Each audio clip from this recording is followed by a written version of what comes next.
5 get the acid bomb effect as well?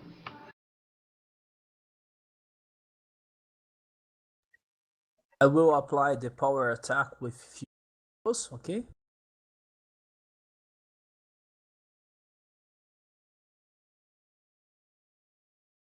You mean the ongoing damage there?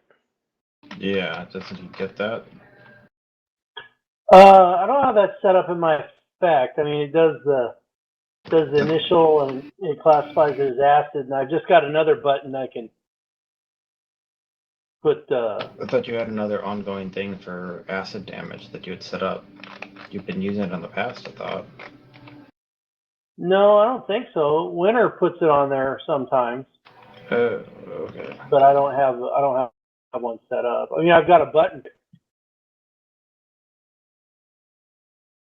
And I will say to this woman, please live here. Let this fight with us. What's your ongoing acid damage? Well, let me try this. Did that work? Yes. Yeah, it sure did. Okay, so I apologize. I did have it up. It's just I was reading it wrong. I'm dazed, so I can't do anything, and my song expires because I'm not actively singing it. Hey, woman, get out of here. Let us fight.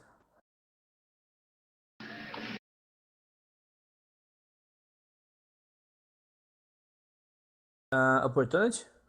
Okay, number 5.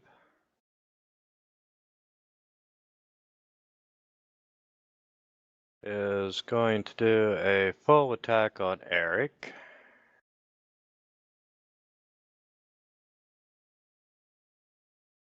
And we got 1 claw, 1 bite.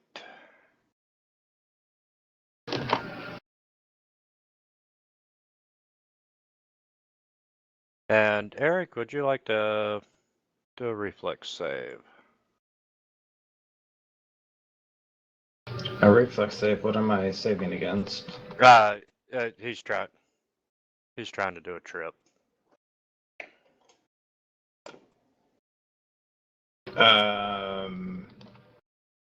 So is this like a special attack that I'm kind of confused? Never mind. It's been a while.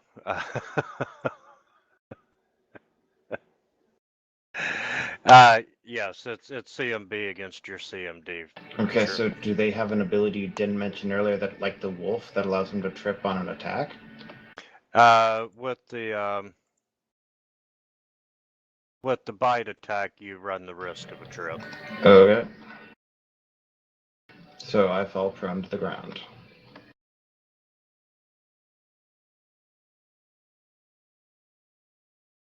Yes. I think. And this woman, did she hurt me? No, she needs to steer the ship or it'll crash.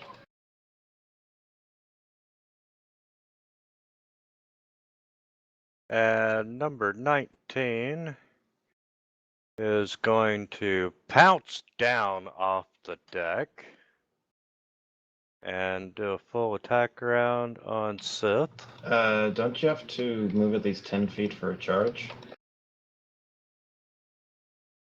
I think that's a rule for it.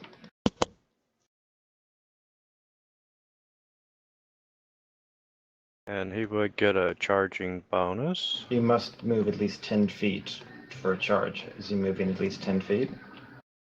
Yes, he is. That was 5 off the road. Where did he start?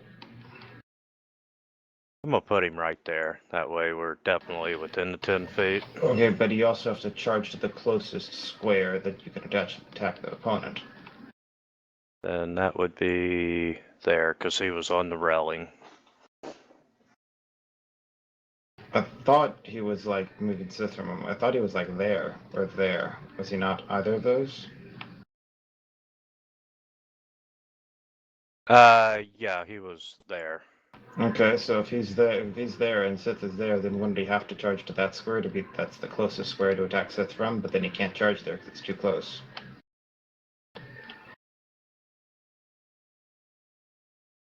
In that case, he's just gonna bite. I mean, he could 5-foot step in full attack, but he can't charge in full attack. That's all I'm saying. And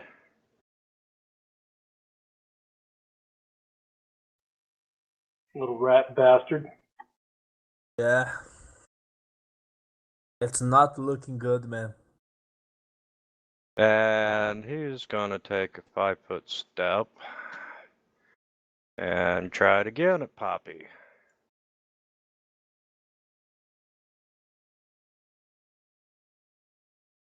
Okay, one claw.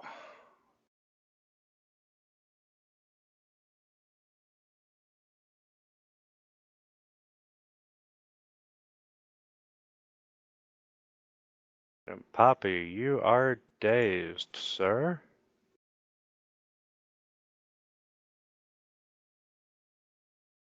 And number 2, he's gonna take a 5-foot step. Do a full attack.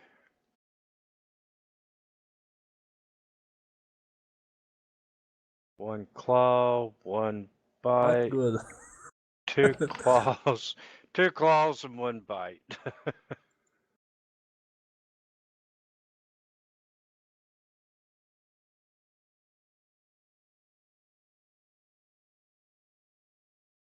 Ton of damage.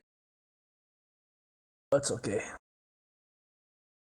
And Ugar, you managed to stumble for a second, but you regain your balance and are upright.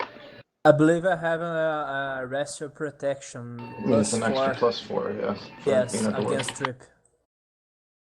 We're trying to. You did not need it. And also to the saves, if it's a spell like ability or a spell, I have +2 to for hardy. Okay. Only to consider. Okay, so it's my turn. No, Uh, it's Take a yeah, it's yours. yes. If 5-foot step.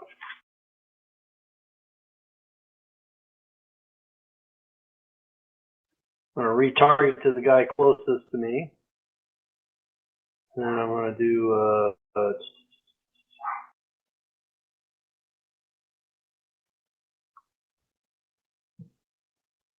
it's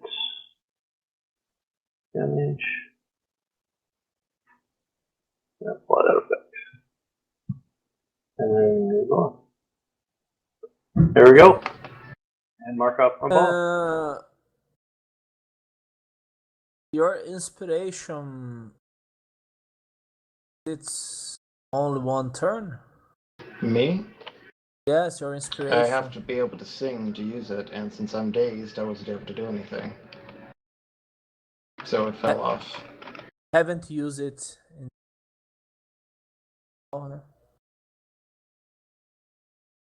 Every round I have to continue the oration. So I stopped talking because I got dazed, therefore you lost the effect. I will apply a sacred weapon. Bonus. And I will also use power attack.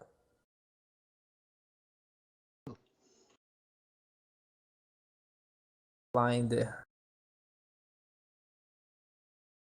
Holy fucking shit, man! What the fuck? Ah. Okay. Okay, Okay, Eric, you're no longer dazed, but you are shaken for 3 rounds, as well as Poppy.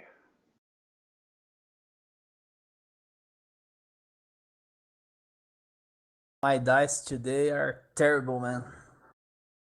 The initiative. okay, let's see. I'm not dazed.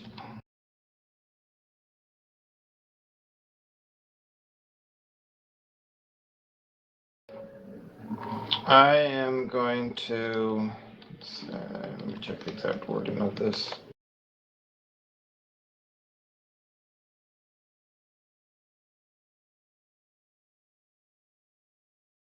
Wouldn't you rather have a beer instead of a bear?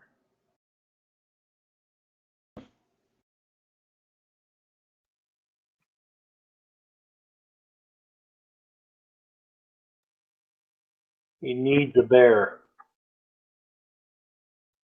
Been too long. What I'm trying to figure out is, okay, so here's what it says.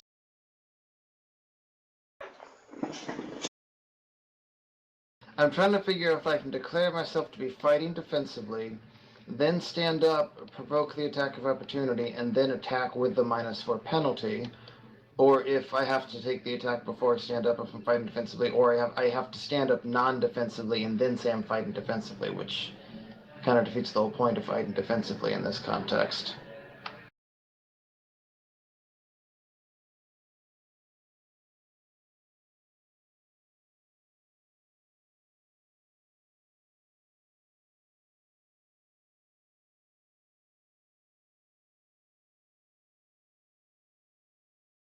Any idea, Wintermute?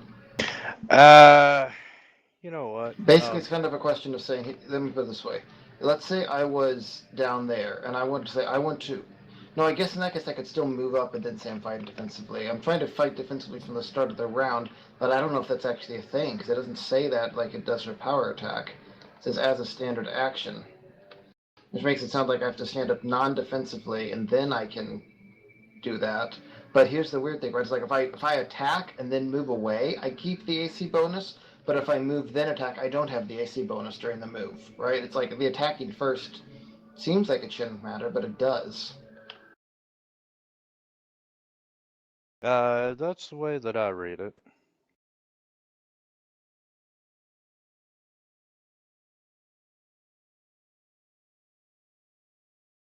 Back. Okay, I'm just going to go total defense and then stand up.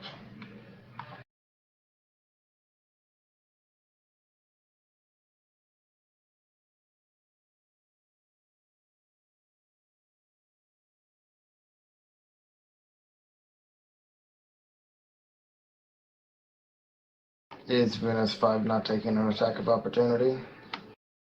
Oh, sorry. I was looking at fighting defensively. And he tries to bite you and does not connect. And then I'm going to take a 5-foot step back down to there. She's gonna drive the boat. And number 5's gonna take a 5-foot step and do a full round attack.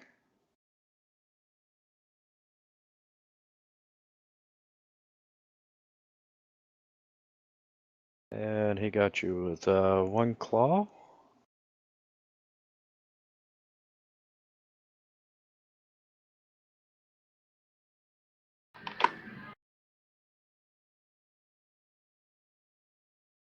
How long does that acid damage last? 1 round. One round. So he should have taken the damage, and then when it's his turn to when it's Steph's turn again, the effect should disappear. Okay. And number 19. He's gonna take a full 5-foot step and do a full round attack on the guy that hurt him. And we've got one A claw. bite or claw, that's nothing. Yep.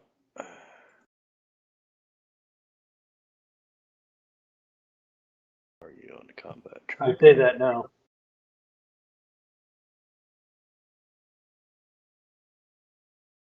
That wasn't too bad. Do you know, guys, if they have fixed the hotkey bar but my attack? And number 4 is gonna do.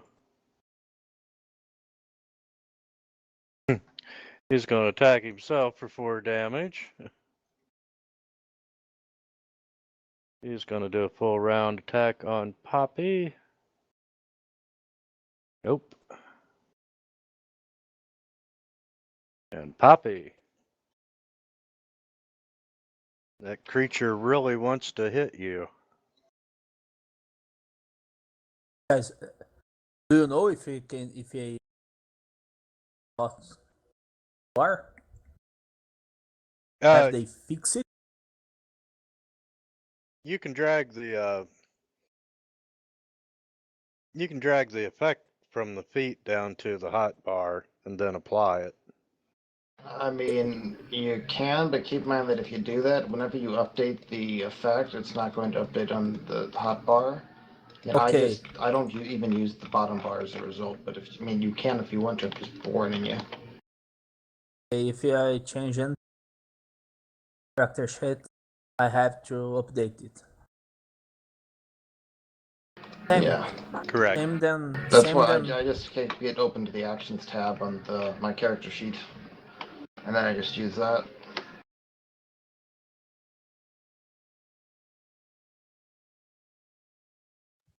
Okay, this time I'm not just going to do a 5-foot step. I'm going to move straight back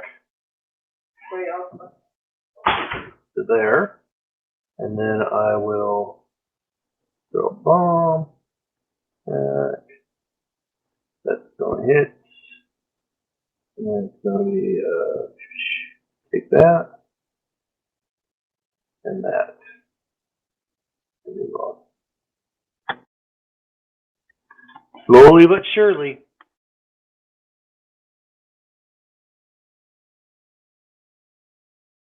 Okay. Let's try again, man. Not another one, please.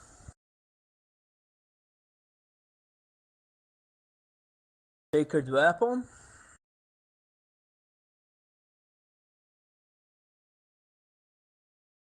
Power attack.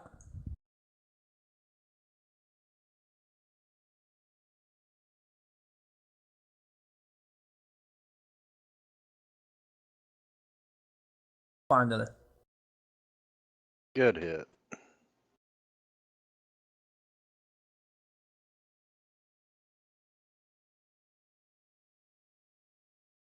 That's it. But let me see. 7-13.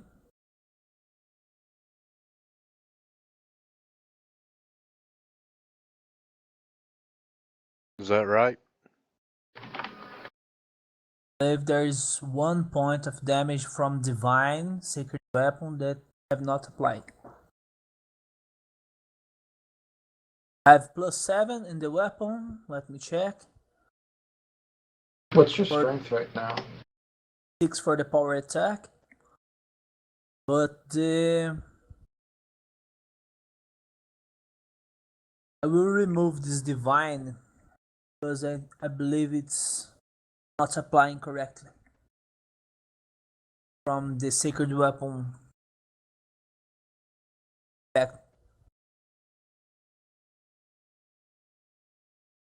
So he should get 1 more damage. Yes, from sacred weapon. The effect is in the combat tracker, but I haven't applied it. Yes. Why do you think it's divine damage?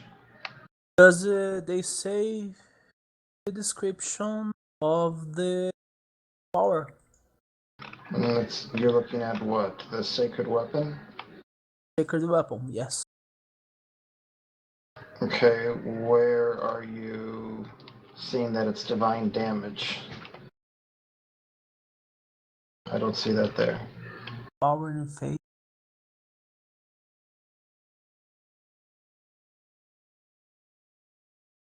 Sacred weapon. It tells here. WordPress gained the ability to enhance one of his sacred weapon with divine power as a swift action. This power grants +1 of enchantment. Right, it's a 1+1 enhancement bonus. It's just 1 damage. Not 1. There's no such thing as divine damage. That's why it's not understanding that. There's no such thing as a divine AC either. I don't know why that's listed there. Okay, I will remove the divine description to apply it again because I believe that's not working because of that. Can you remove it for me? Yeah, sure can. Yeah. Armor. The armor should stay, but I believe we already passed 2 turns. I applied again with 10 rounds. 8. Okay, so you should only have one effect for Sacred Armor. The armor, yes. The power attack will pass automatically. The fire is okay. It's right now. Okay. Eric, you're still shaken for 2 rounds. But I'm not totally defensive anymore, so I'm going to start orating again. The show must go on.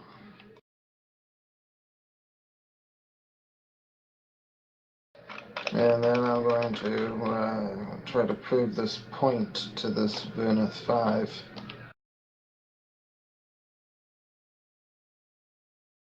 I think you got the thrust of my argument.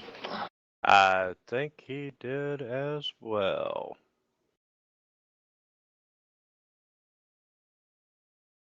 And I'm going to 5-foot step up to there.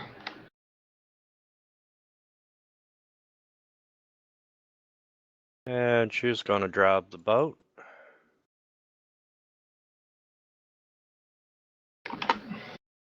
And Hey, Wintermute, do you know who Helen Keller was? yeah, the blind chick. You know why she was a terrible driver? No. She was a woman. I'm just saying.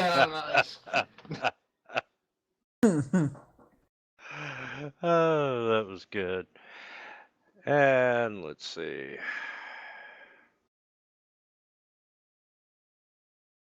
Not right, man. Not right. Number 19 is going to move away from the guy who is hurting him.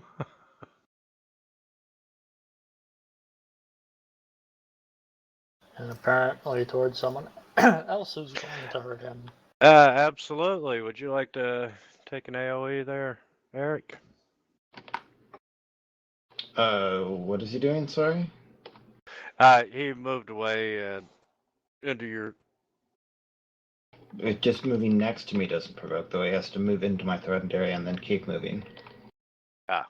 So if he's just moving there and attacking me, I don't get an attack of opportunity. Well, he's moving there and. I mean, I get an automatically critting 3 attacks of opportunity. Okay, number 4 is just got a 3rd time's the charm. Nope. Nope.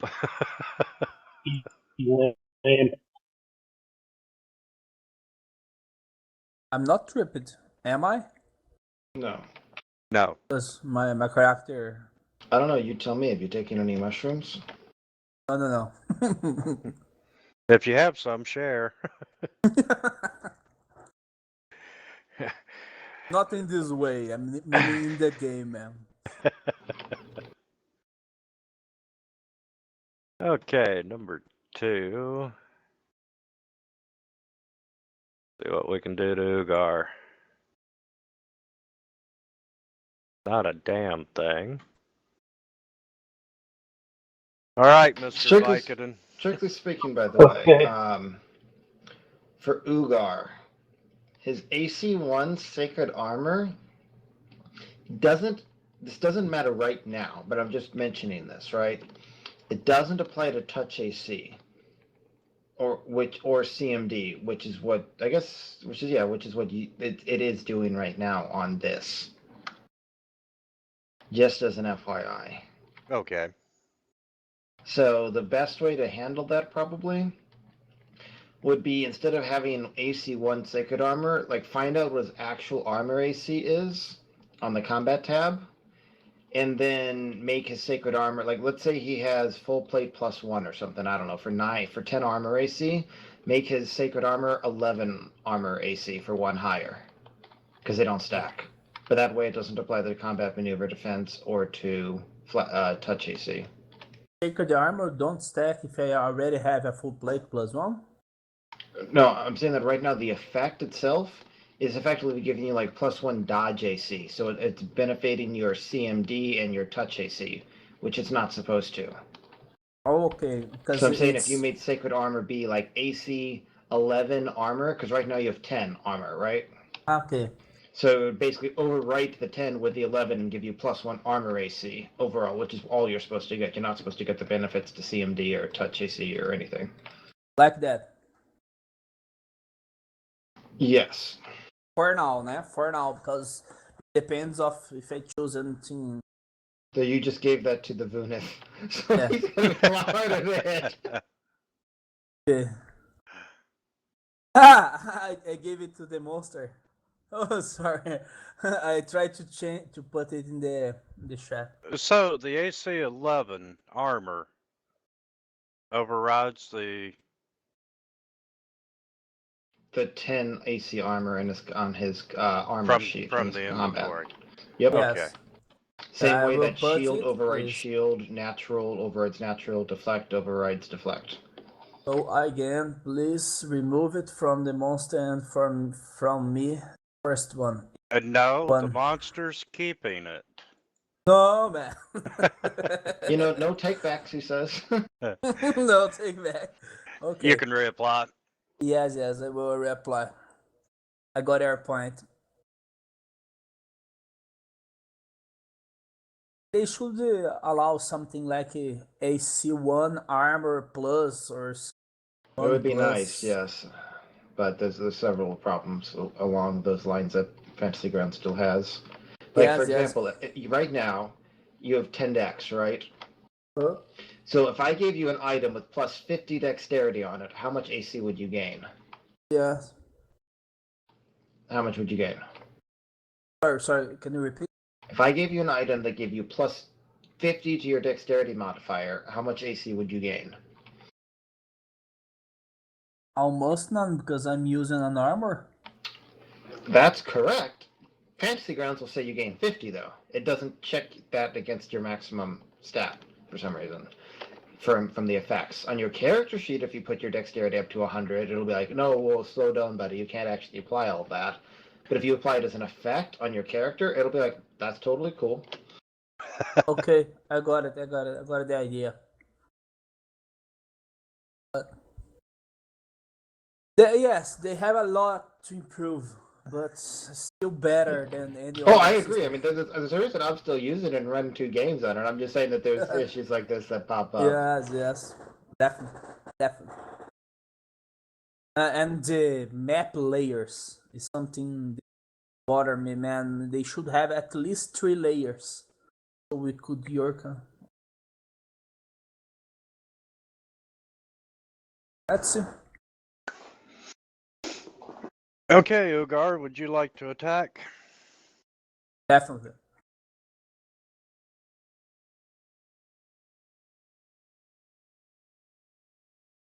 Power attack.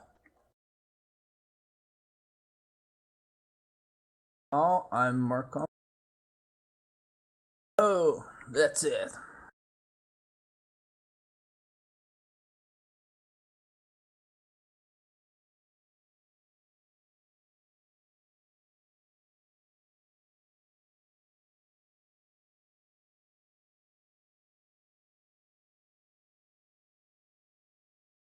Last round of being shaken, Eric. Oh boy. I'm gonna save this from the Dreamlands. I missed. Of course I missed.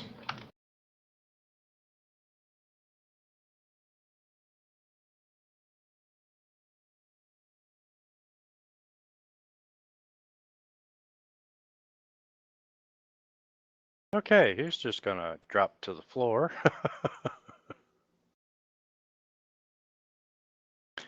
And number 4. What, fourth time's a charm? Fifth time is a charm? I saw a 20.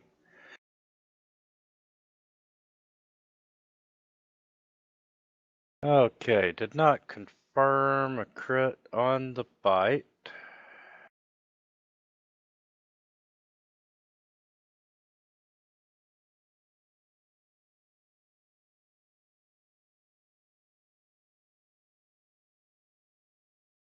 Well, at least he didn't trip himself. And Poppy, you're knocked off balance for a moment, but you do recover.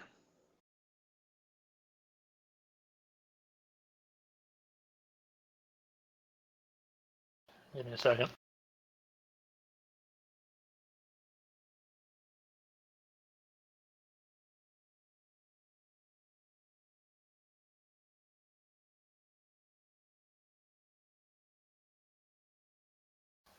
There we go. Finally.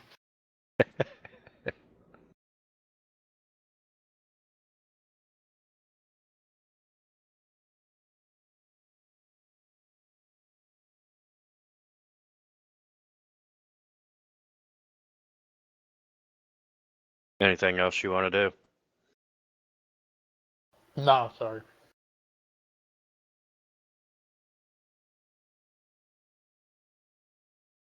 I know this is futile, but did confirm a critical hit on a bite.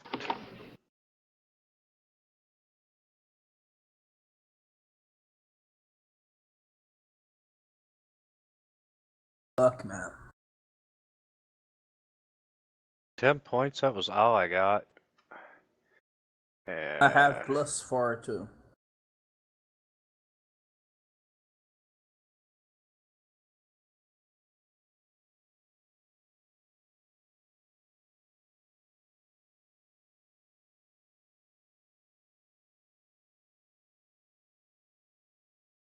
Sith, you're up.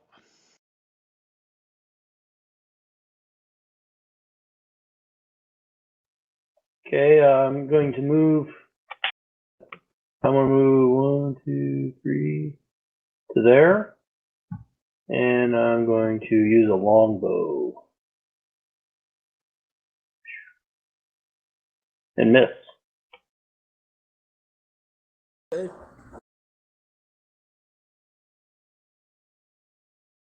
Or attack again. Oh man. Okay then.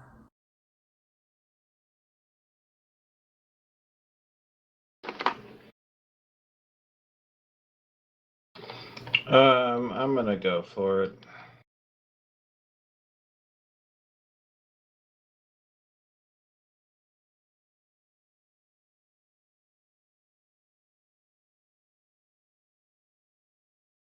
Tired of these snakes on this plane. Good. Lame. And you hear Skywind breathe a sigh of relief as the last one falls to the floor, and you can hear the ship's crew cheering Let's from not get too inside. excited yet. If they came from that ship, there might be more of them. And they're talking, oh, we are going to eat so good tonight. Ew. Looking back behind the boat at this point, what do I notice? You notice a lot of fog, but you are not seeing any ship in pursuit. Let me cast some channel energy to heal everyone.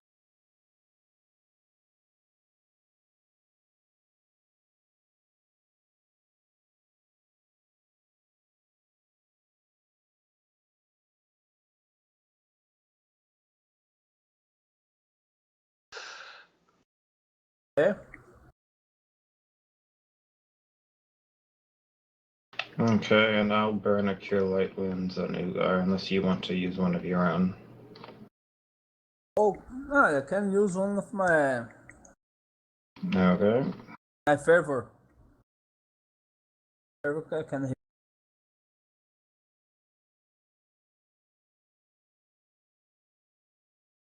Okay, you're not seeing anything through the fog, and you're not hearing any kind of noise come from the fog other than sounds of the water.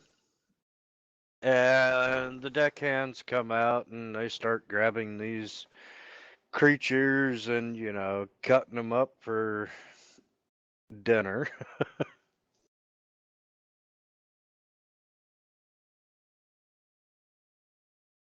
And you are out of combat. They will cook this monster. Yeah, these are hardy seafaring men. They'll eat just about anything. Okay, and how they Clearly. taste?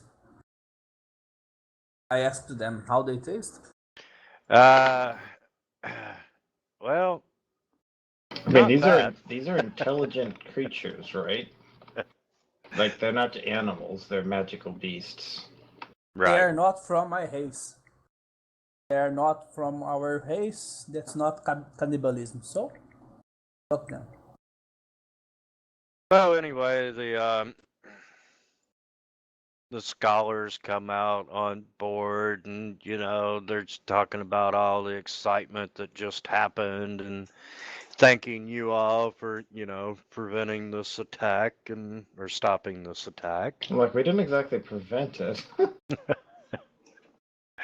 Well, you prevented us from dying, kind sir.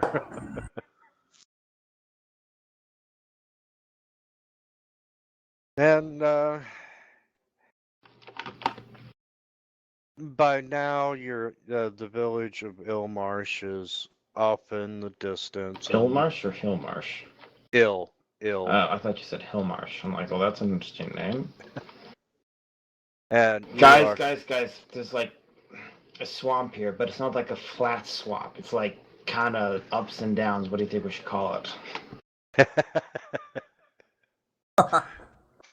Oh, Oh, it's funny. Okay, the rest of the day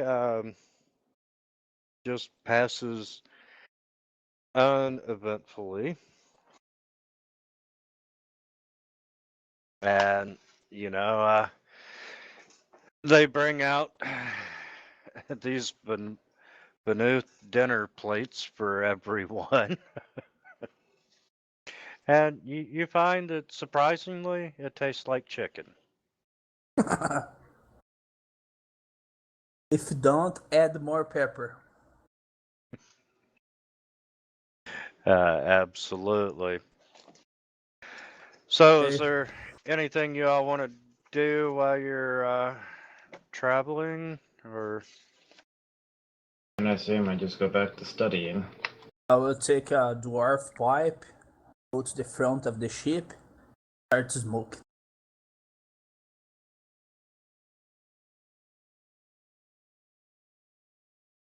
Okay, Eric, you go back to studying the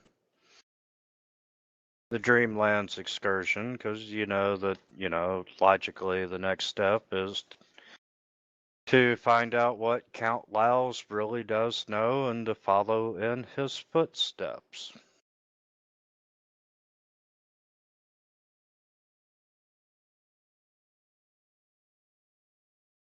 And let's see, this does have to be performed at night, right?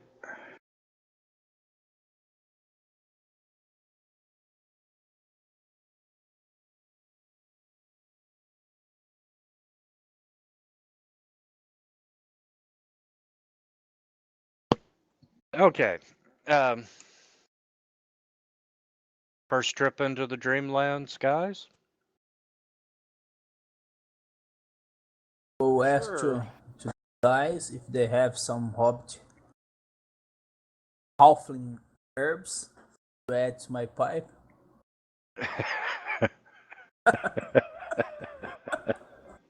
Hey guys, you got any pot? Yes, I definitely think that I saw you smoking some with old little friend, I definitely think you have some. You might want to check with the alchemist. He might have some Vicodin.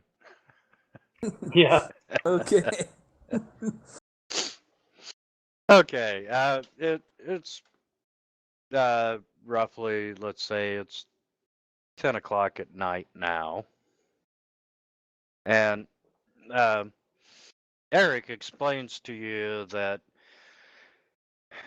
this ritual he found will allow you to leave your bodies on the material plane and transcend into a different plane of existence called the Dreamlands. And you all sit around in a circle, and Eric explains. He produces this little miniature staircase, and on the staircase, it has 70 steps.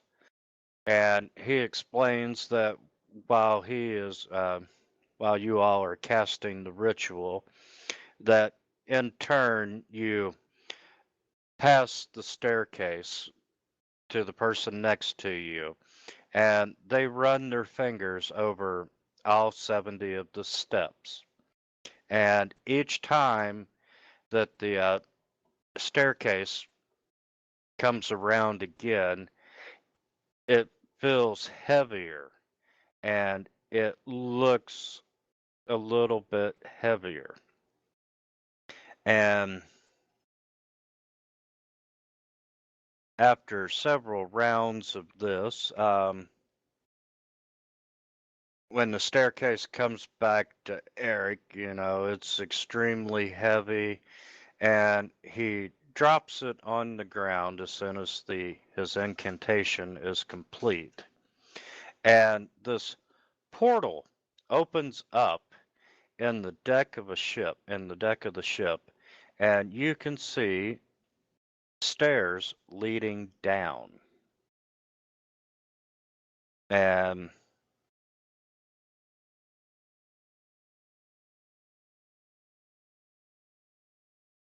To remind why we have. the next step is to actually descend the stairs. And as you descend the stairs, your bodies on the material plane go to sleep, and your psyches appear into the dreamlands. And it's also, Eric let you know before that if you are in the dreamlands and you wish to return to the material plane, you've got to make a concentration check. And if you're successful, you do wake up in the material plane.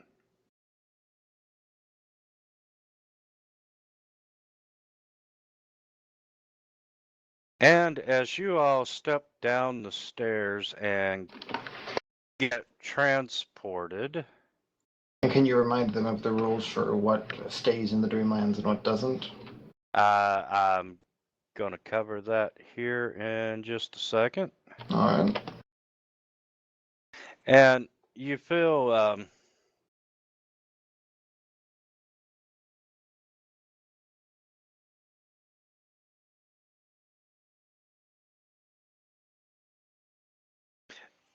as you all step down the stairs into the portal,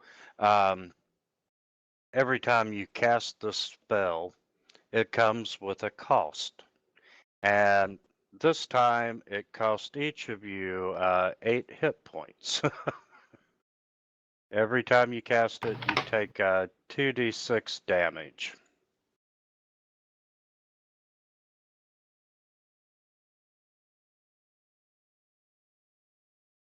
So we actually kind of fall down the stairs.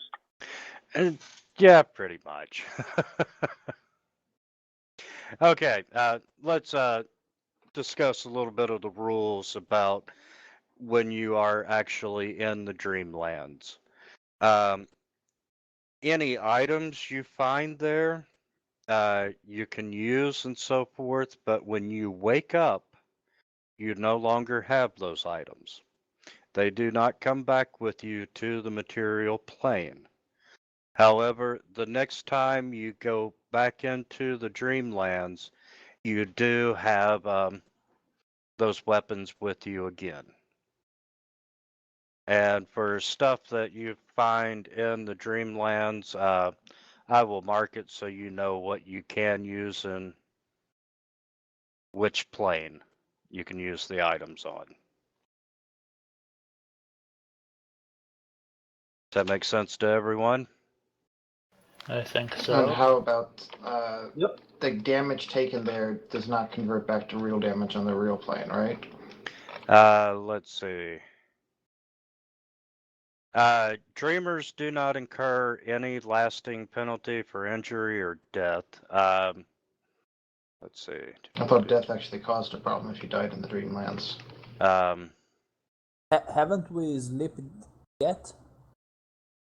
Okay, if you take mental ability score damage and or drain, that does remain with you when you wake up. If you die outside of the material plane, you immediately awaken in the material plane with a lesser madness. Let's see, choose madness. The madness itself only manifests itself when you're awake, and it does not affect you in the Dreamlands. However, if you do die again in the Dreamlands, instead of a lesser madness, you get a greater madness. And let's see.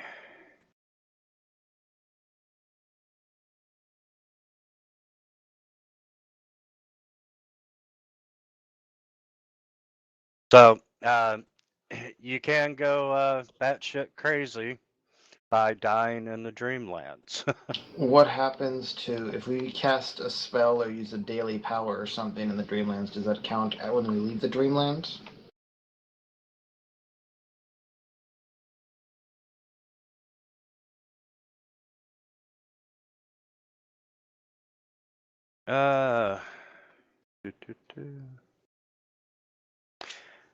I'm going to say yes, that does. You do check it off if you use it in the Dreamlands, Okay.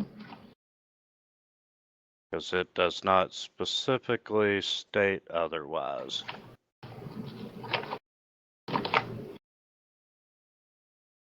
Okay. When you finish tumbling through the portal, So just to make sure, I'm not saying you're wrong because I don't know. I'm just trying to reason through this, right? What we're saying is that if you take virtual Dreamland damage and you use a spell to heal the virtual Dreamland damage, do you expend the real spell to heal the fake damage, which disappears anyway when you come back to the material plane? Do I have that correct? yes. Okay.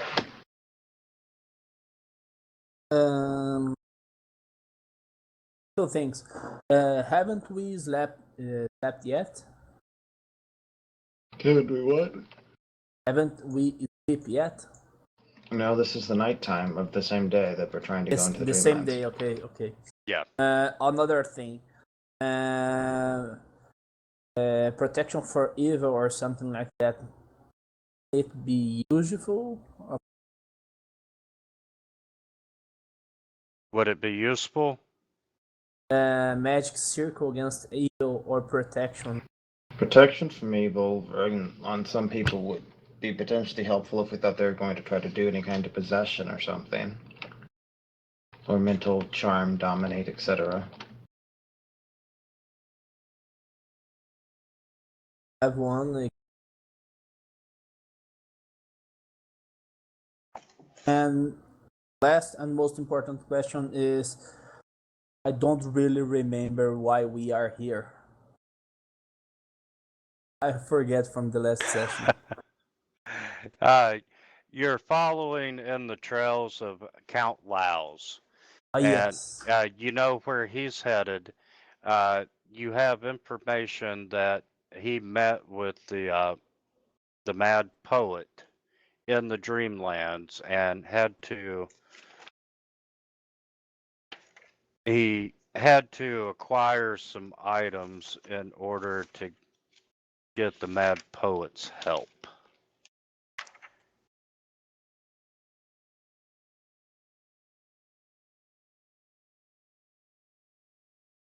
Make sure that's gave you the right name. You're going to meet the Yellow King. He's going to tell you what you need in order to get an audience and maybe help from the Mad Poet.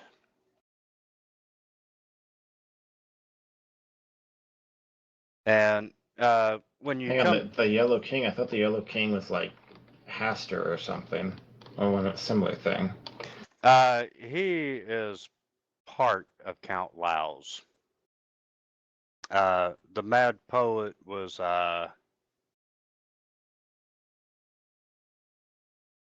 page 60.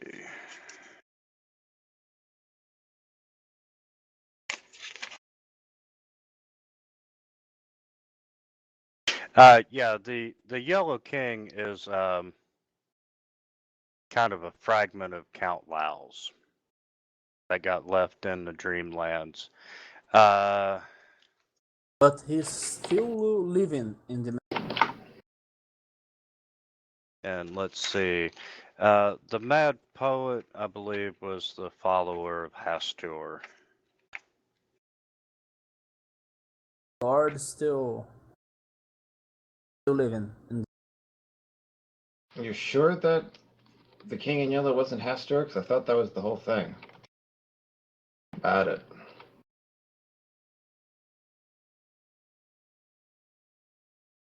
Because that's why they have the whole yellow sign thing. You know, the yellow sign, the cult.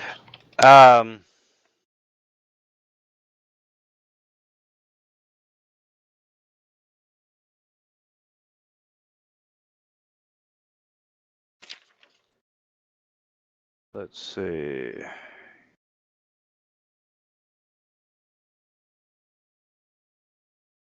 No, the Yellow King is not Hastur.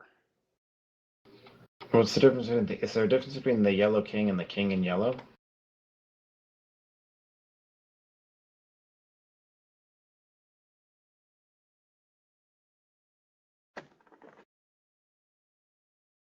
Let's see.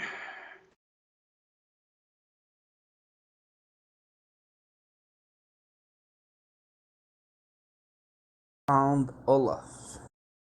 But do we know if Count Olaf is still alive? As far as you know, Laos is still alive. Somewhere. Balcott, to answer your question, yes, there is a difference. Oh boy, so I have to remember which one is the Yellow King and which one is the King in Yellow? The King in Yellow is Hastur. But the Yellow King is different. Yes. Oh boy. Why can't they choose different colors, man? These different titles, they're both kings and they're both yellow. I'm just saying. Yes. Like, Can one be Lord Yellow or something like that? No kidding. Okay, the Orange King. There's one orange too. Okay. Wait, we have an Orange King already in the US. Let's pick a different color. Okay. They have to work on this title, man. They have to work on this lack of creativity. Whether you like Trump or not, you cannot disagree with your statement there, Balcott. No way. And okay, as you awaken or as you appear in the Dreamlands, you are standing in the middle of a vast and featureless desert. The sun is just blistering down on you. Um, you can see the heat shimmering in the distance, and the only structure in sight is a partially ruined limestone way station. Is this And the caniversary that we were yeah, talking the about earlier? Caniversary Caravan Owners. Whatever.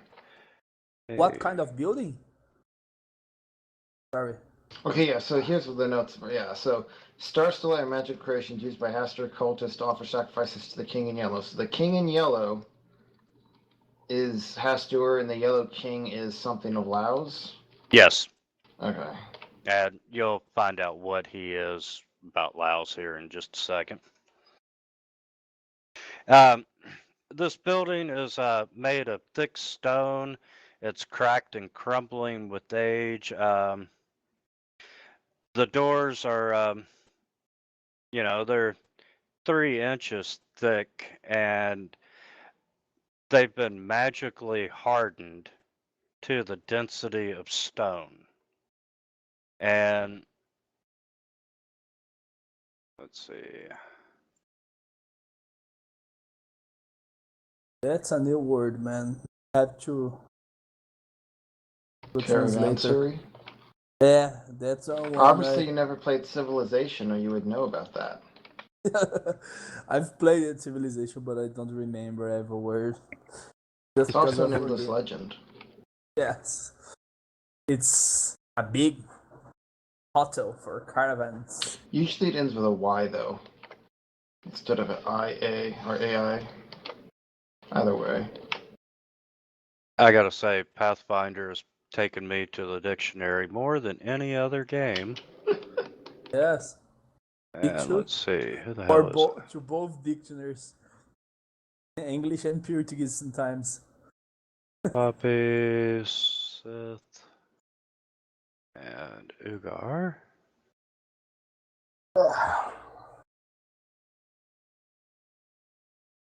And I'm gonna send you a map.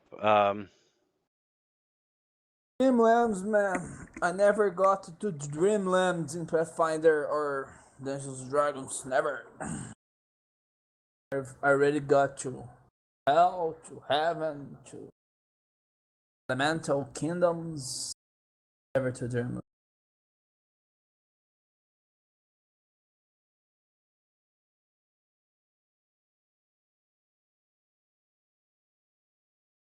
Okay, I'm gonna give you an unmasked map.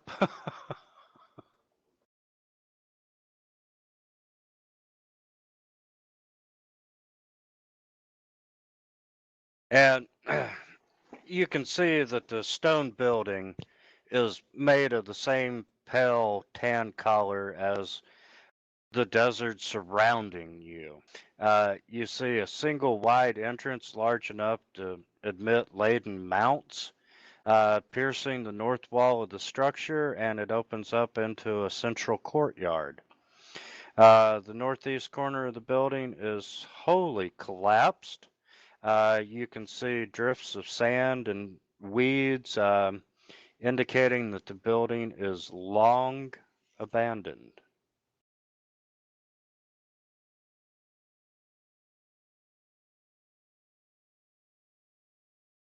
And technically, the blistering sun counts as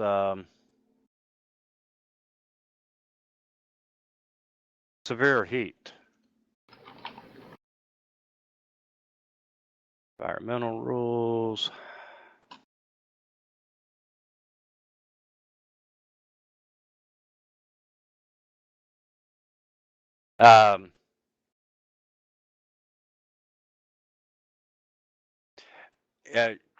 It's roughly a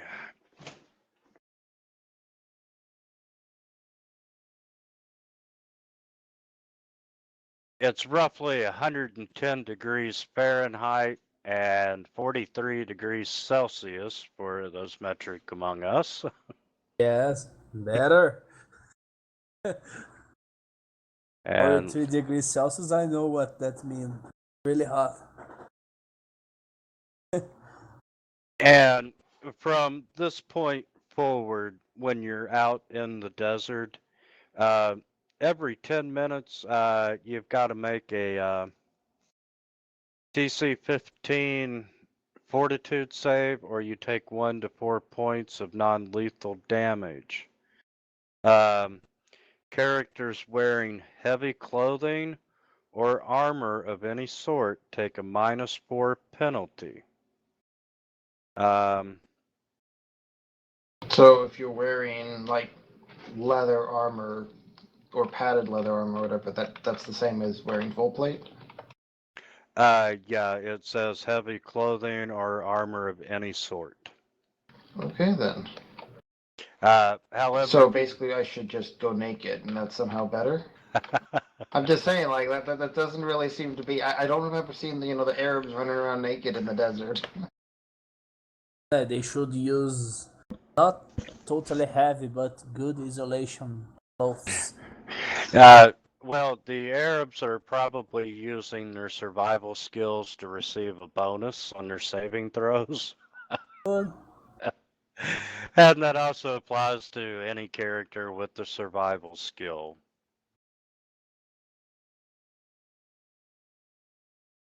Okay, so you're standing out front of the building. You can see the courtyard. Have you prepared all of your slots today, Ugar? Or have you left some blank that you can fill in? No, I've prepared all, and I've already used some blessing and other stuff in the last combat. Okay, well, in the future you might want to prep endure elements. Your elements, I haven't thought about. I have bless, comprehend language, divine favor, protect favor. Right, but this will specifically say that a creature protected by it, you can exist comfortably until 140 degrees Fahrenheit. So, in fact, it looks like it's a. It looks like you can get a communal endure elements, maybe even at a level 2 cleric spell, which means that you could give everyone the endure elements effect for the cost 1 level 2 spell. But when I take the endure elements, do I need to choose the element and pray No. for it, or not? No, you cast endure elements and it says now you don't get bothered by hot or cold. Okay. To a certain extent, it's like technically, if you jump in lava, it'll still hurt you, and a blizzard or a cone of cold or whatever will still hurt you. And if you go to outer space, that's cold enough to hurt you. But you get -50 to for you Celsius people, -45 to +60 doesn't harm you anywhere in that range. Good. Not fire or something like that, but Yeah, it doesn't affect against fire or cold damage. So just saying that might be a good spell to prep for the future. For yes, I going on will Dreamland stuff. put in my list here. So are we on a new day from after we fought those fish things or whatever? Nope, because we can only enter the Dreamlands at night, so it's the night. Which Brings to mind another interesting question. If we can only enter the Dreamlands at night, is this considered our sleep? And do we awaken refreshed, or then once we get out of this, do we then have to sleep during the day to actually get the 8 hours of sleep?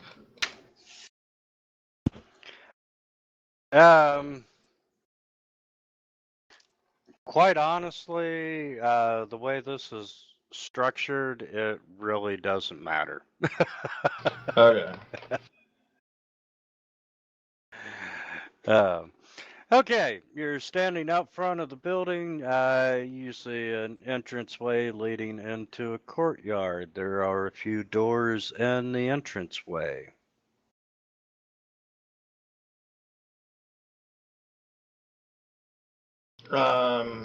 So let's see. Just looking around, do I notice anything in particular that stands out about like its apparent abandonment, or do I see any like tracks or signs of scuffle or torn up or destroyed objects? Well, short of the side of the building caved in, What? Oh, I see what you mean in the upper right. Okay. yeah. Does it look? Can I tell what probably caved that in? Did it just collapse under its own weight? Does it look like a battering ram destroyed it, or what?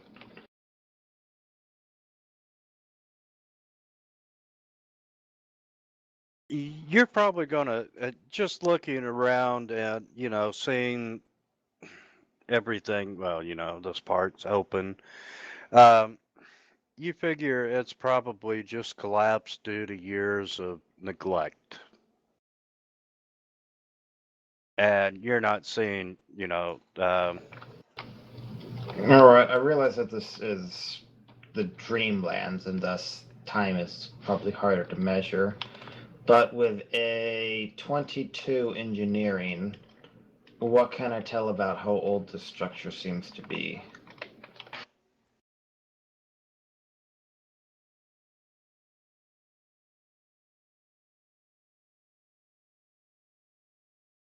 I'm going to say very old. That very old, like 100 years, 1,000 years, 10,000 years, because those elder things say they came like 10,000 years ago or whatever. So, right? I don't remember exactly how old the elders think said they were, but it was a long time ago.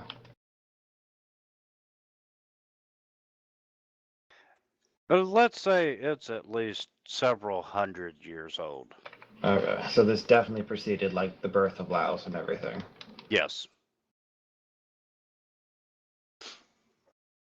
Eric, if I remember well, we should not use shells here because it hurt us. You were kind of breaking up or something in the middle. I didn't quite catch that. Because I was thinking about blessing us. Well, right now this seems deserted, so I wouldn't use anything yet. And if there is something watching, it's possible it might take that as a hostile action. Let's just investigate first.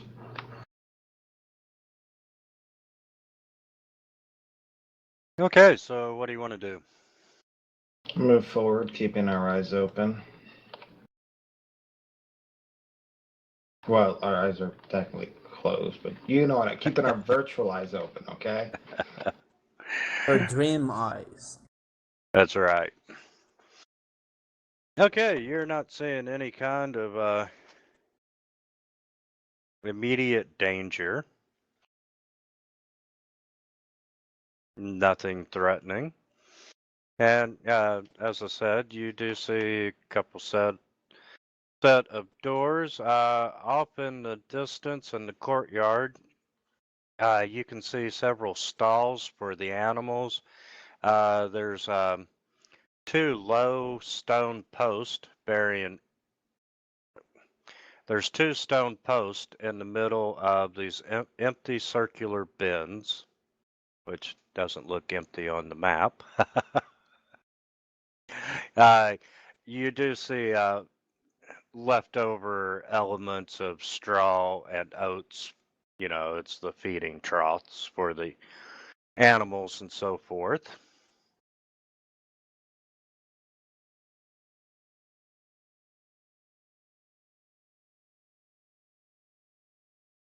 Is there any sign of anything like how, if we see the actual straw and oats that are still there, how long ago do they seem to have been there? Like that stuff doesn't last a dozen years. Not in the material plan. You can tell that it's almost degraded. There's very little of it left, and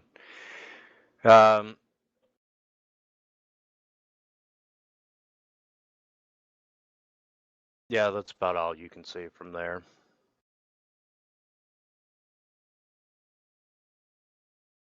Well, it looks like this is just a stable area. Since the place to our left is what collapsed, why don't we go to the right first? Or I'll open the door.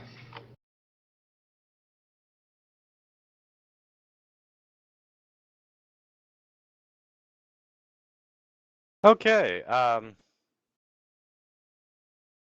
As you open the door,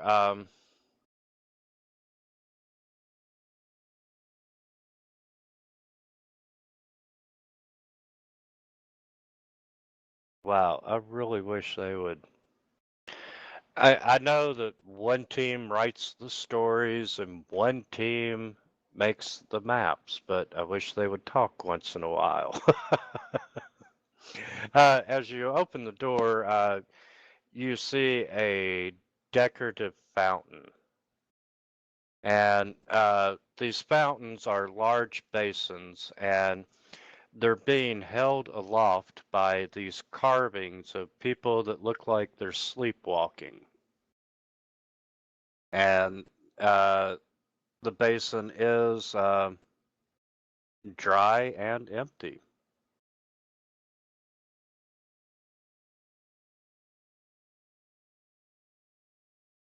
Hmm. Okay, let's move in. If I peek around the corner, what do I see? You see more of these decorative fountains.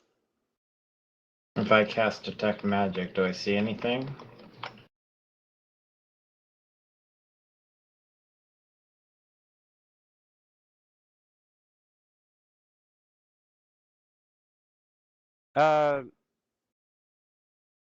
No, but you are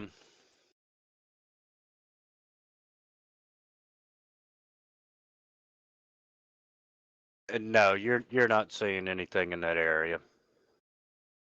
Okay. Or what is this thing to my north right now? That is a set of tattered curtains. Okay, if I draw it aside, what do I see? In looking into the room, you can tell that the walls are lined with shelves. There's a long wooden table stretching through the room's center, and obviously it was once a shop. And there's dust and a few piles of rags remaining on display. And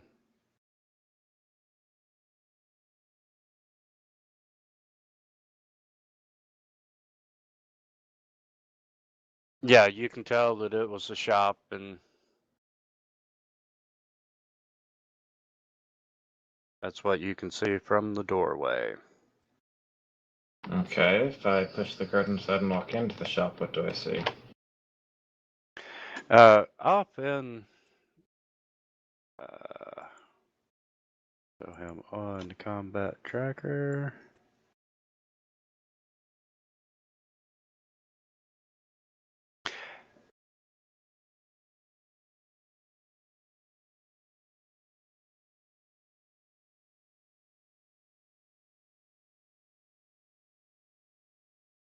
And in the corner of the room, you see this gentleman, and he is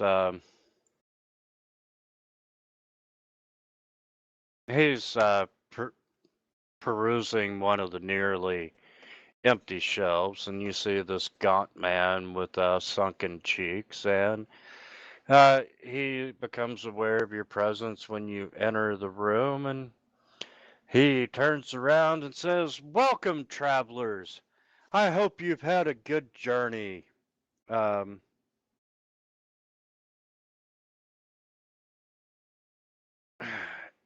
if you need anything, I'm your man. I can supply you." As he's saying this, with a 17 cents motive, do I notice anything that seems off about his mannerisms, or that he's concealing something?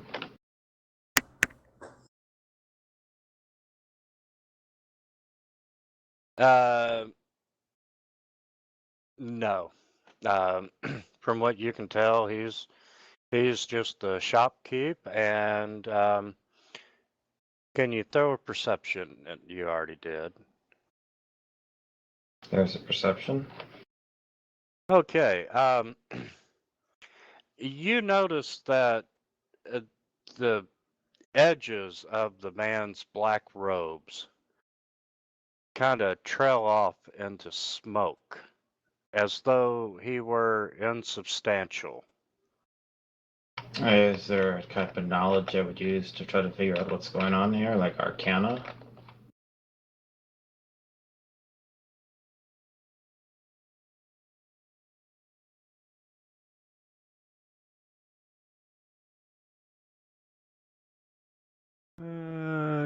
Let's see.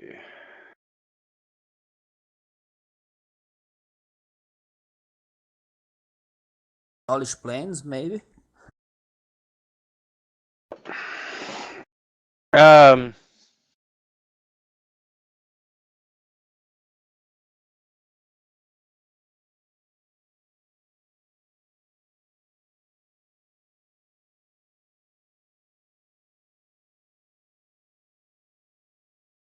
I really don't know how to answer that question, Eric. Okay, if I do detect magic, do I sense any magic coming from him?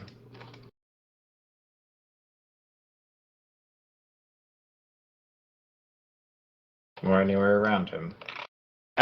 You do detect some magic from inside the shop. But not from him? Correct.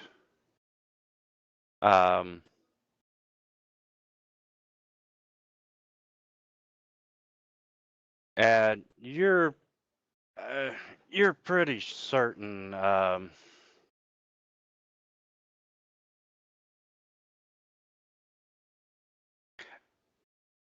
that he's probably an incorporeal being.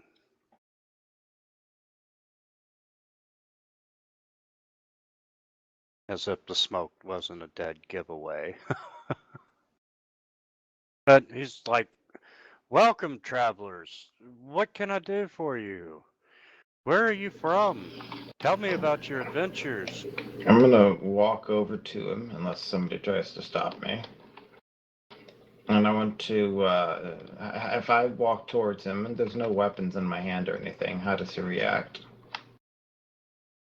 He is still just friendly and, "Hi, stranger."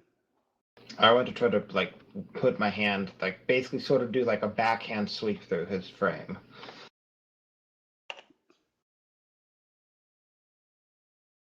Does it just go straight through him? Incorporeal or like ghosts, so, yes, it does. You know, for someone trying to help people, this place looks pretty run down. We don't get many travelers nowadays. So why are you still here? This is my shop. Seems like you would be wise to move on, wouldn't it?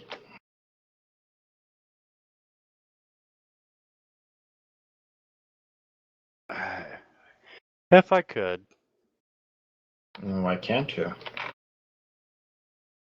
Oh, there are reasons, stranger. Such as? Is there something that I can help you with? Sure. Does your party need anything? Because, you know, you do seem like the leader of the group. Well, we're just, right now, we're trying to investigate, figure out whether this place is worth our time, of all the other options out there. So, just we're kind of curious about you right now, especially. So why can't you go someplace else?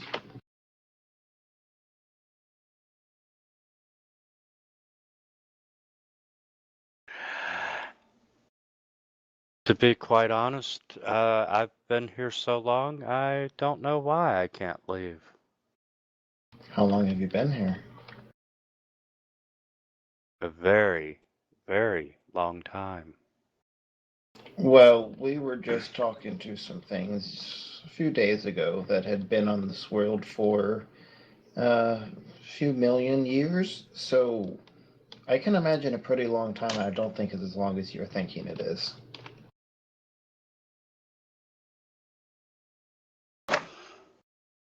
Well, I know I've been here for several hundred years at least.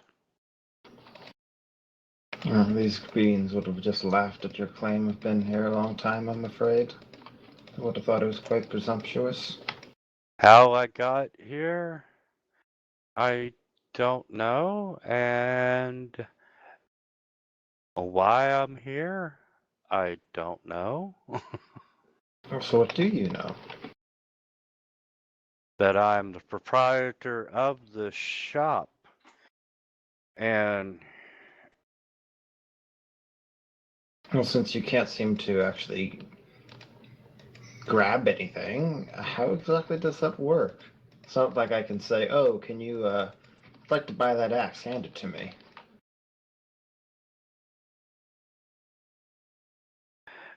there are ways of uh, collecting payment and getting people their items. Such And as? you seem like a very intelligent individual.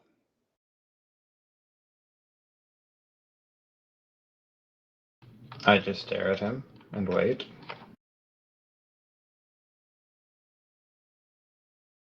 Is this all of your party? Why does it matter?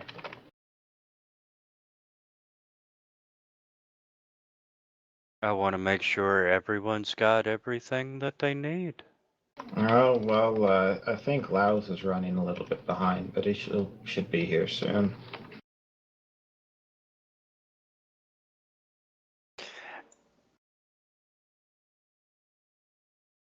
I'm gonna give you a perception check again.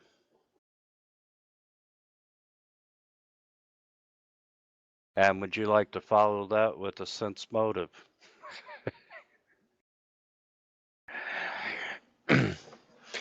um,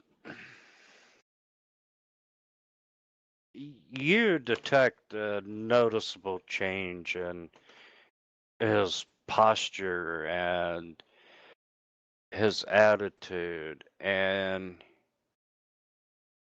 you can't really say for sure that that the mention of Count Laos is the reason for the change.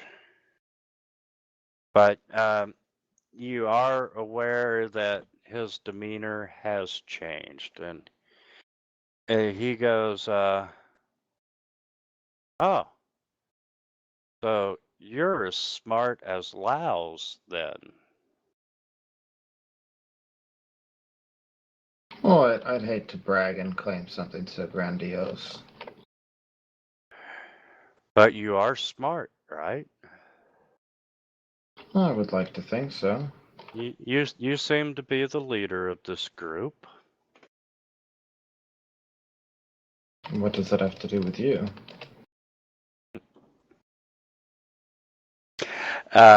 Absolutely nothing. And with that, he takes a 5-foot step, and with your previous sense motive, noticing the change in his demeanor and so forth, you're pretty sure that now is a really good time to roll for initiative.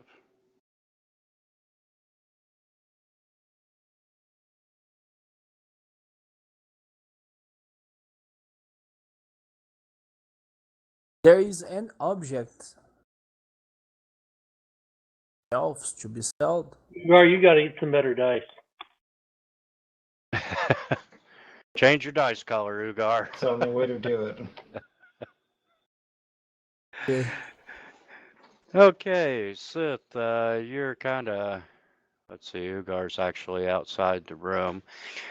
You can tell you've been overhearing the conversation, and you're aware that he's taken a 5-foot step back, and shit's about to go down. Okay. Well, let me move.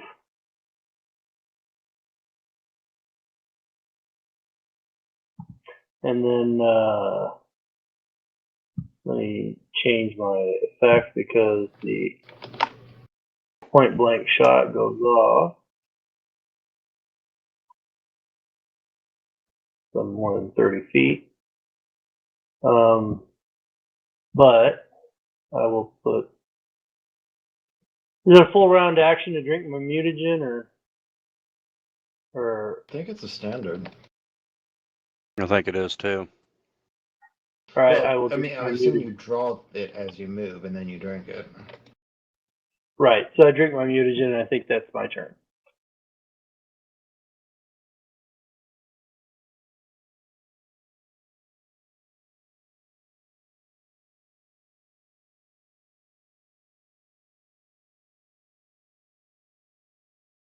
Okay, Eric. You see this grin come upon the shopkeeper's face, and you see him stretch out his arm like he's trying to touch you.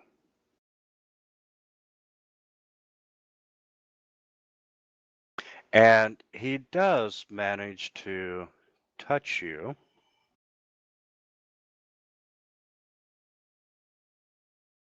And let me pull up his sheet.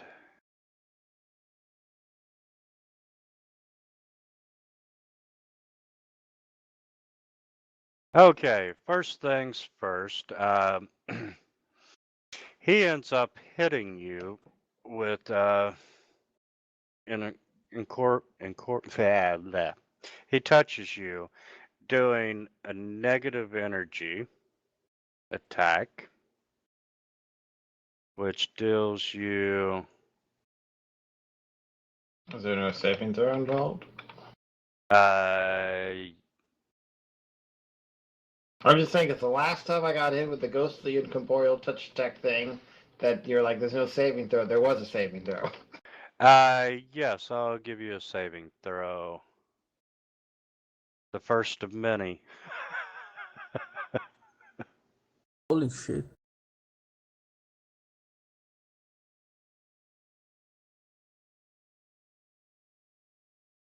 There is an object in the shelves that selling it.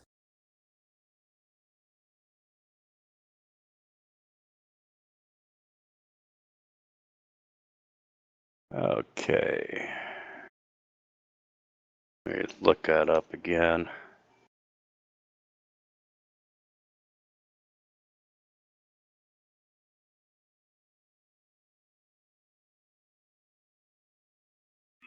Wow.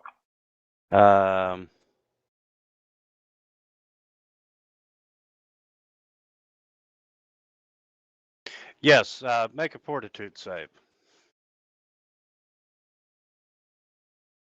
Of course. Listen. Okay. Okay. That's your first saving throw. Let's make another fortitude saving throw.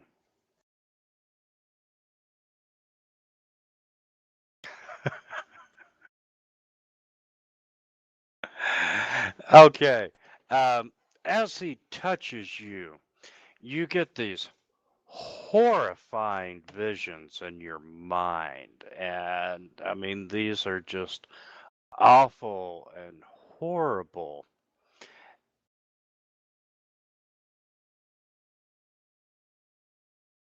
And as a result of the. Just a quick question. This sounds like it would be a will save, not a fortitude save.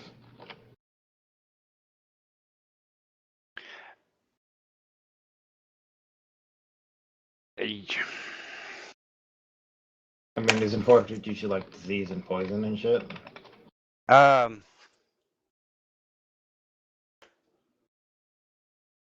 see. Let me pull up his character sheet raw and double check.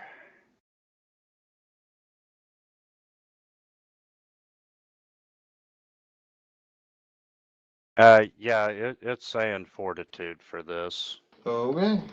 I mean, because normally if it's mental, it's wisdom or will. It's all just seemed weird. Okay. We're in dreamland. This is all mental. I suppose. You know what? I will agree with you on that. So I will let you make a. It's the same saving throw score right now, but Okay. You end up getting one to. I'm sorry, 3. You take 3 points of wisdom drain. drain. Drain.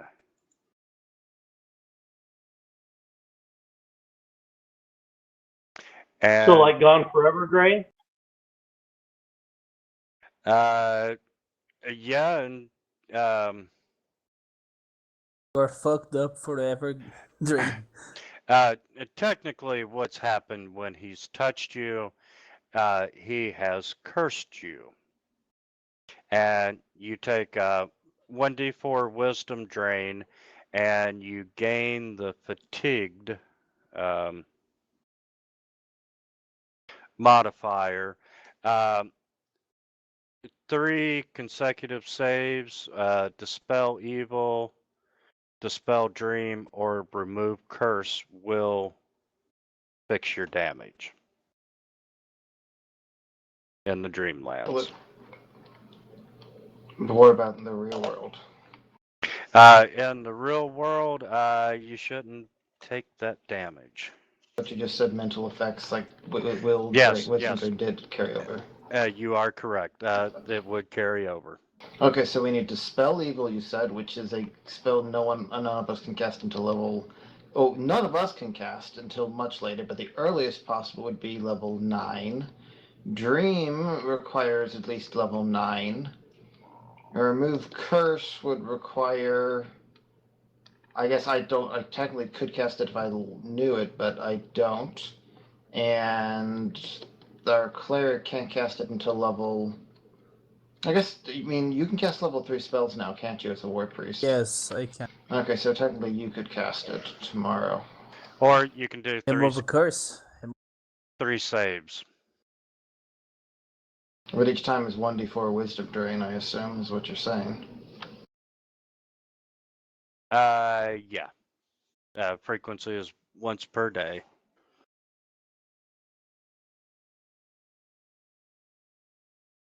And he just kind of laughs.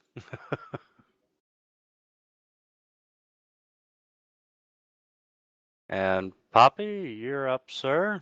You have seen everything that has transpired. Oh, I'm gonna double move to about there. And ready in action just in case he comes within hitting distance.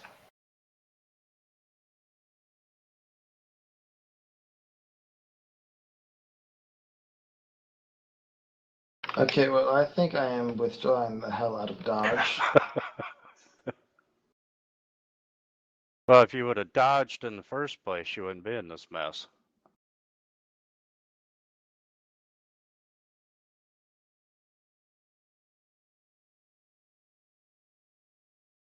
Hang on, can you lock the tokens? Yeah, sure can. You're good?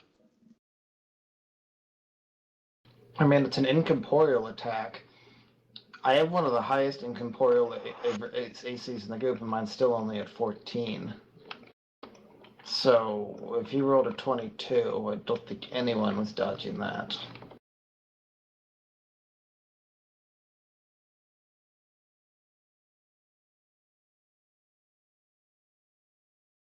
I guess I'm gonna try to withdraw over to there Run away! Run away! and shout at Ugar. It's a trap. Kill the sucker. Don't you think I should use a magic circle against evil? Prevent him to enter. I don't think it'll help. This kind of touch damage, man.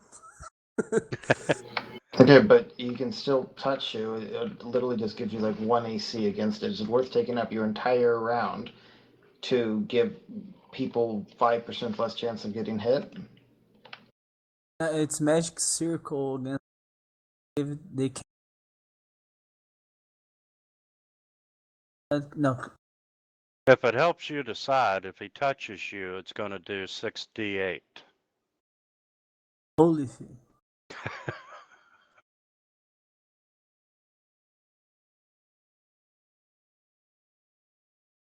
Because the description of this spell is really big. I'm trying to read it.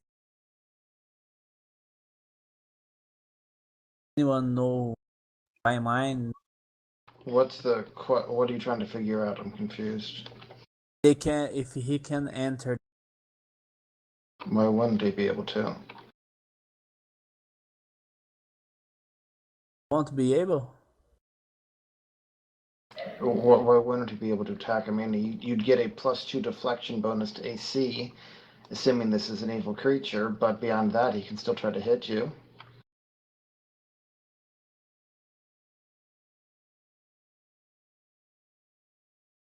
But he's incorporeal like ghosts. So what? I mean, that's why the deflection affects you, but why would that be anything different? If this kind of creature cannot enter the circle. Where do you see that? I remember it from Dungeons and Dragons before, but I don't know if it's the same here. Well, that's not the way it worked in 3.0, and it doesn't look like it's the way it works in Pathfinder. Those are the only two I know about. It stops evil summoned creatures from attacking you in Pathfinder. But this isn't a summoned creature, as far as I know. You are correct.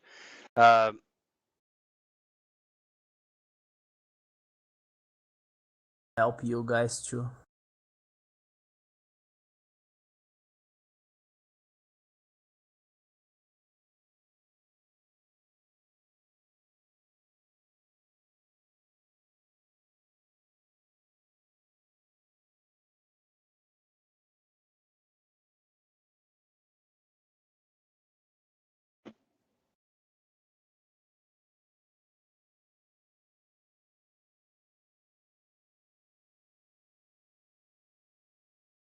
What do you think?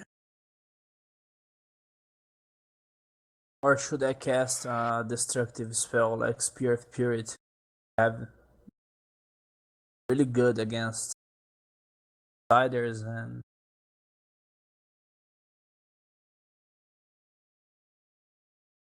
I mean, here's the thing. This sucker hits really hard and is probably going to hit nearly every single time. So, if you cast that and you hit, then best case scenario, you're doing 3d8 damage or 13.5 damage, and that's it. Like, that's not really that great. Like, we really need to put a lot of hurt on this thing fast, or we need to try to run the fuck away fast, because this isn't. We do not have time. You cannot afford to waste an entire round doing a small amount of damage here. I took one for the team and took an initial hit, but should we try to run or fight first? I mean, right now I think it's probably worth trying to fight, but Okay. Can't reach him. I mean, I would. You can only move like 20 feet per movement right now, right? So you're probably just trying to get closer. I can use a spell with 20. Don't forget to move the full 20 feet. Which of those squares are you actually going to? That's 20 feet. Which And- one? You're in 2 squares. Yes, I put it back.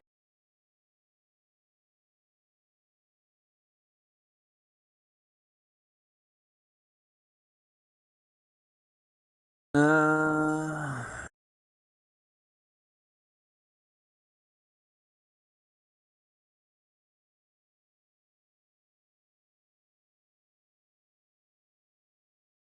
going to fight.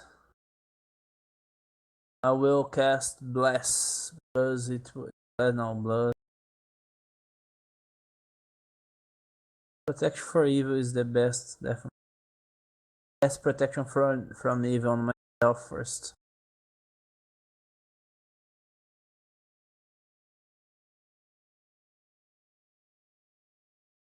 That's it.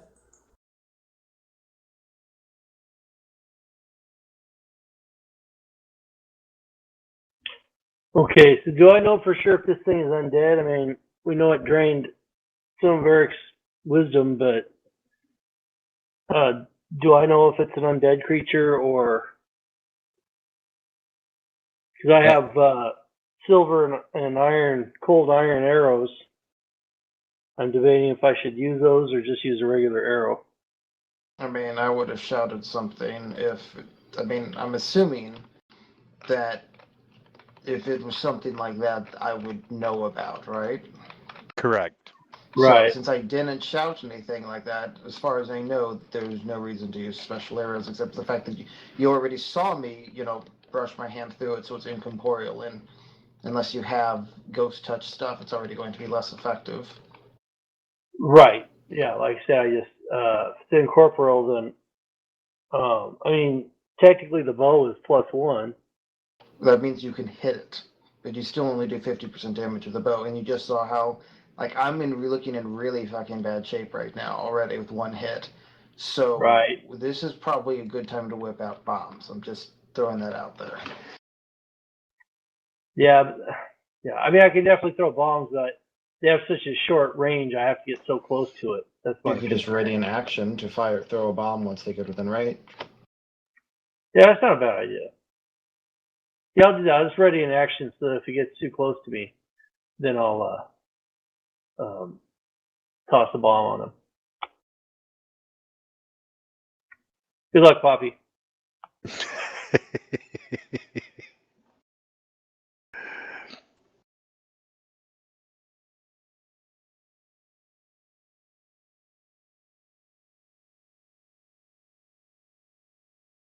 And this figure just kind of flies over towards you, Poppy, and it is extending its hand I out. had a ready to action.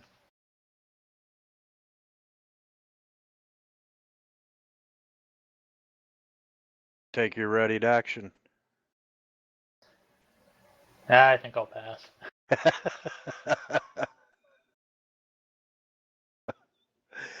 And luckily he misses you. So I can throw my bomb on him now? Just so you know, he fumbled and rolled a 17. That's Yeesh. fucking frightening. Poppy, you're up. Do I still get to go if my ready to action went off? That's correct. Eric. All right. Given how this looked bad.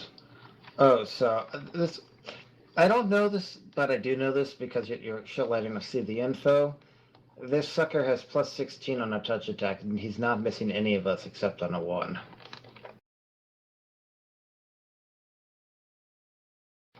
Well, Okay. that's good to know. Can we wake up now? Can I take? I think that's good, or I might need to move further though. I want to check. Okay, I need to move further to there. Okay, given that this is looking rather bad, I'm going to cast haste on everyone.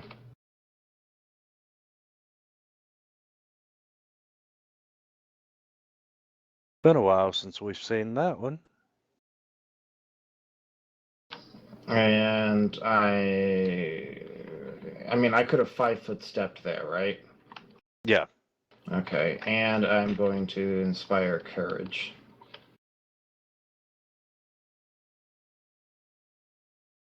Start orating like not Casper the non-friendly ghost. By the way, just to be official about it, lore-wise, what do I recognize this thing as? Because apparently I wasn't able to tell earlier for some reason, probably because he wanted to ambush us. It is I mean, any type of creature I have a minimum of like plus 26 on. right. Sorry, let's see. Right now, worst case scenario, I have a plus 28 on any creature. I have 29 on a few. So with a 28 or 29, what can I tell about whatever the hell this thing is? It is a outsider. So Extra, not undead outsider, okay. yeah, extra planar. So the Spear of Purity would actually be better against this than I thought. Yes, And he does have some spell-like abilities. I think we're the outsiders here, bro. What kind of, besides being incorporeal, does he have other defenses, spell resistance, damage resistance?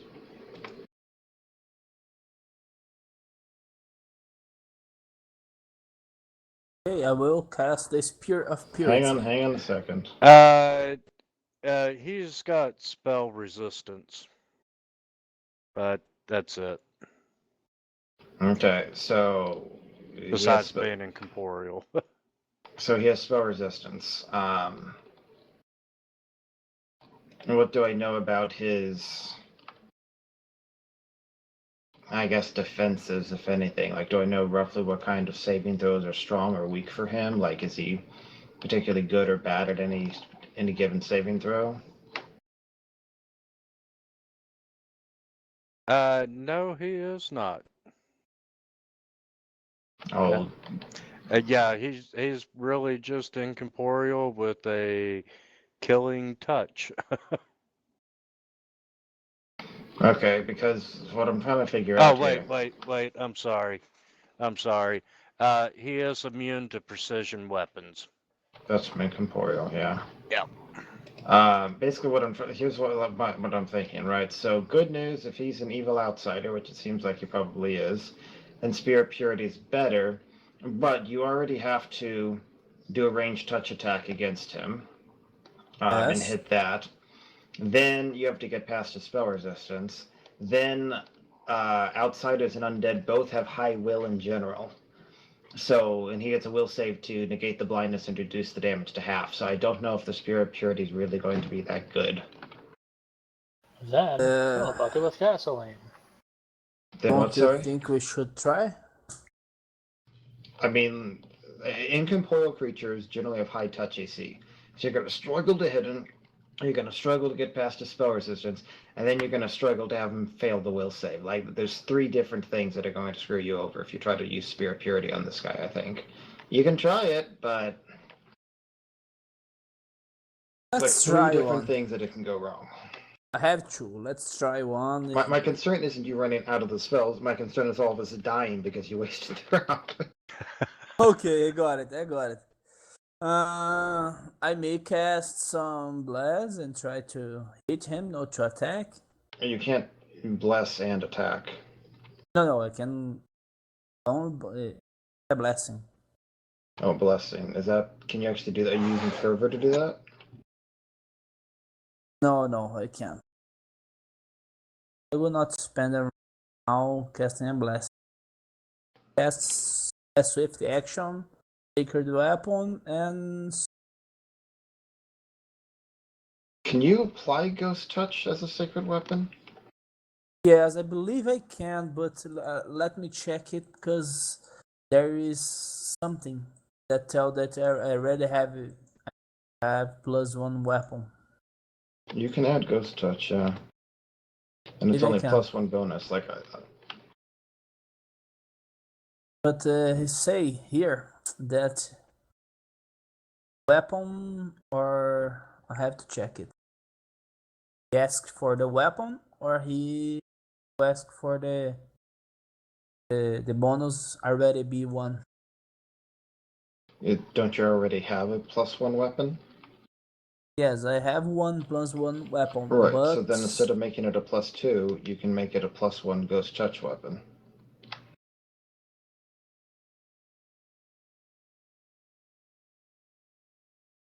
Do you see what I'm saying? If you have a +1 longsword, then you could do Sacred Weapon and make it a +2 longsword, or you could make it a +1 flaming longsword, for example.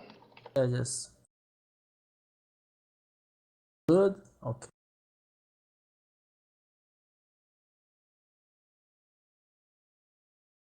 But I haven't changed my my alignment to be. Have to Does be he good. keep breaking up mid like phrase for anyone else? Yes. I have to be good to cast Ghost Touch. I thought you're I lawful good. I'm lawful neutral. I haven't changed. Oh, you didn't change it. I thought we said you were going to change it. Whatever. I said it, but I haven't changed it because I will. I thought about changing it because of that feat. To be honest, too. Okay. I can't get cast Ghost Touch. Then only Hush and attack. What do you think? What, sorry? Only Hush and attack. What do you think I should? Something about hushing and attack?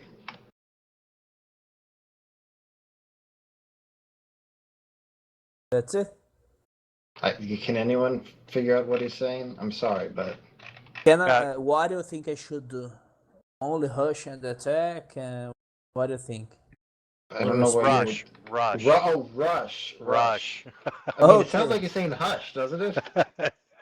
I'm like, is he casting silence and attacking or something? Like, I'm confused here. Then I will Wintermute, charge. you're gonna need to remove some of that stuff because there's lingering from before. Yes. I guess technically you don't have to remove anything, actually, strictly speaking. First, sacred the armor and fire. You should. I mean, I would probably just try to charge the sucker because he's going to hit you if he attacks you. Like, the -2 AC doesn't even matter. So I would probably try to charge the sucker, Yes. and therefore, or here's an idea. If you wanted to be really crazy, that would be too much. You don't have that movement. Never mind. You can't flank him. Though if you could move to there and attack, which means Poppy could get into a flanking position before attacking. But with this movement, I can't charge. If you were going to charge, you'd have to charge to there. But if you Yes. move normally, you could move to there instead and then attack. Oh, I can't walk 30 feet. Yes, you can. Why? Dwarf? I don't care if you're really dwarf, because if you're normally really slow, it doesn't really matter, because right now you sped up and hasted. Ah, yes, you're right. So I will move there without charging.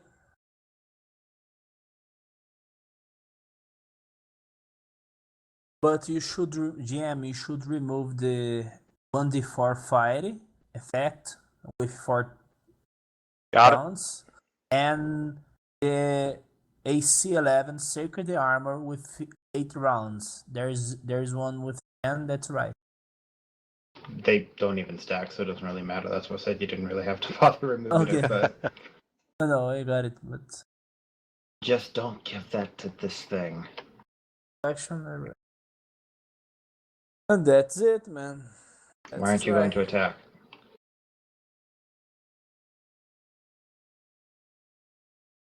With power attack? Better. With Furious Focus, so you don't suffer the penalty.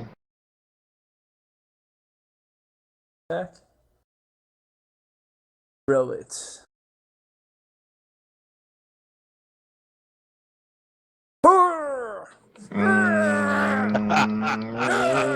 You got. Try rolling your actual damage.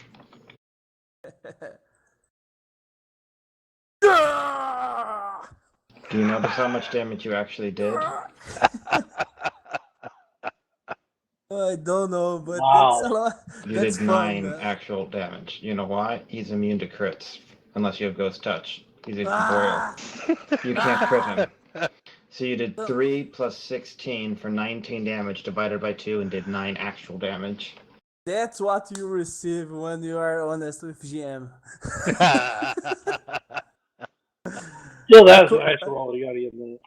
I could say that I have already changed the alignment, but no. Okay, that's it then. Sith, with your being hasted, if you do a full attack, you can now throw 2 bombs. You don't have the discovery to do that yet, I bet, do you? Did you take the discovery to throw multiple bombs? Please tell me you took the discovery to throw multiple bombs.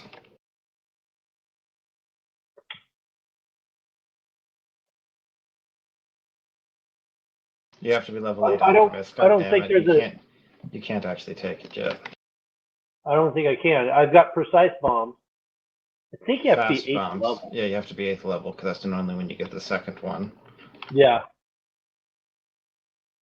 Yeah, no, I don't have that yet. I'm on 7th level, but that's okay. I can. Poppy, Okay. by the way, is now before the shopkeep, as an FYI. Poppy's at like 18 initiative.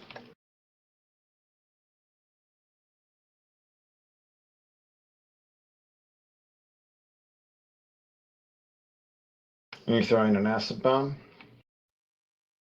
Yeah. Shouldn't the bomb do full force to him?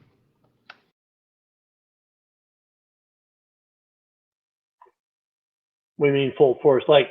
It shouldn't do half damage. Shouldn't it do full damage to incorporeals? I think that's what we did last time. Okay, here's what I'm going to try to do for right now. Can you undo that damage? I'm going to try an experiment. Try doing another bomb on him and see what happens. Another attack? Another bomb damage. Acid bomb damage or regular bomb damage? Either one. Just do what you just did, except for damage only. That didn't work. What is wrong about that? Hang on.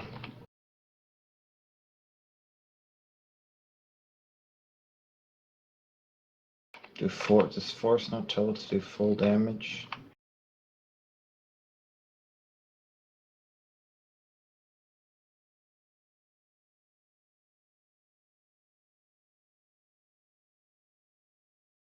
Would I still apply the acid effect to it? Mm-hmm. It's like a supernatural ability, not an extraordinary ability, so it's some degree of magic in it. Why is that not correct? Do me a favor. Let's see, now if you did that to Poppy, it would... shoot, can you do a normal arrow, just hit Poppy with it? Sure.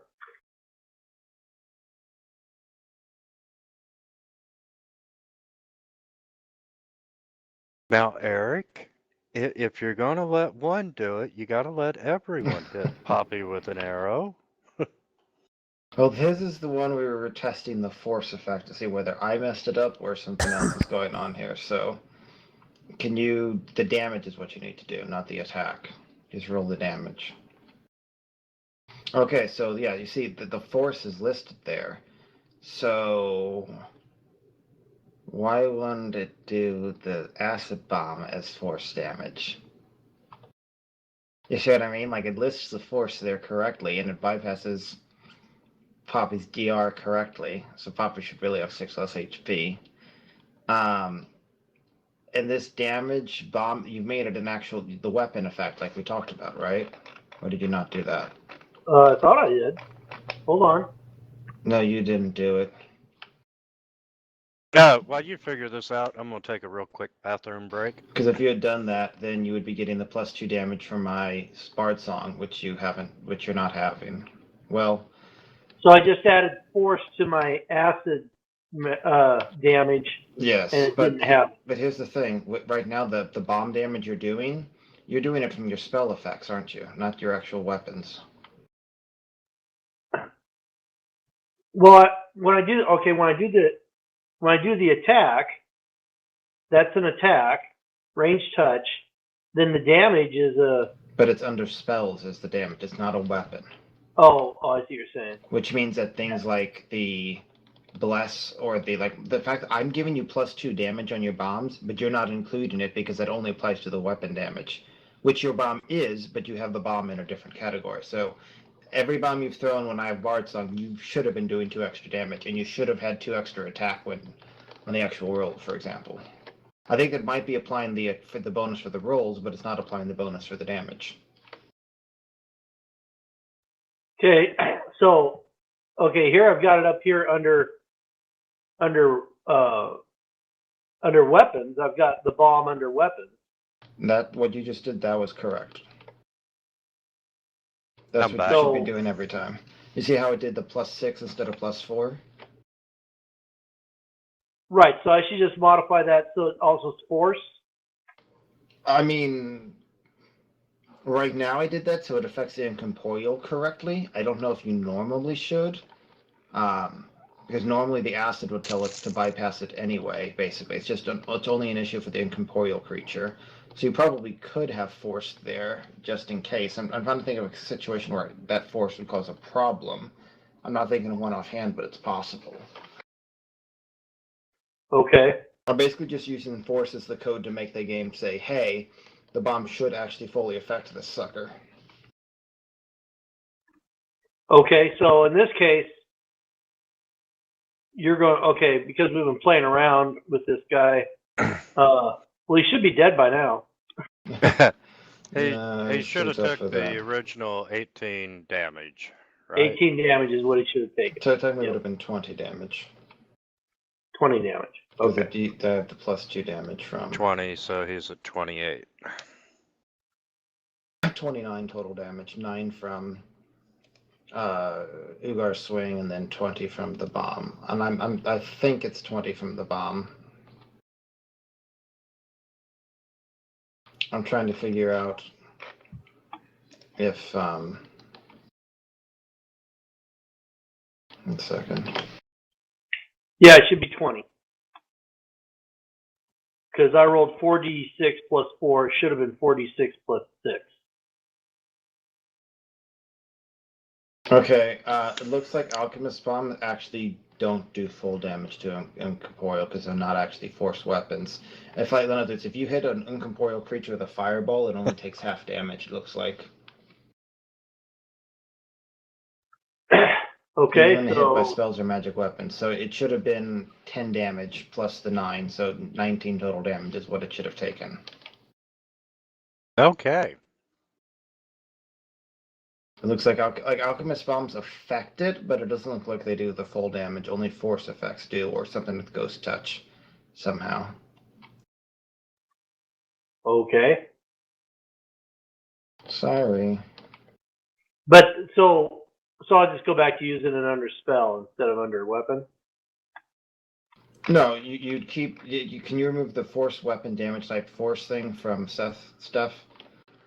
You should still use the weapon one, because otherwise you don't get my Inspire Courage bonus. Oh, that's right. Okay. Or if I cast a spell on you that's called, Steph does uber damage now, plus 1 million damage, it wouldn't apply unless you use the weapon version. Right. Plus, that'd be awesome. Just saying. Okay. So it's the shopkeep's turn to trash Poppy.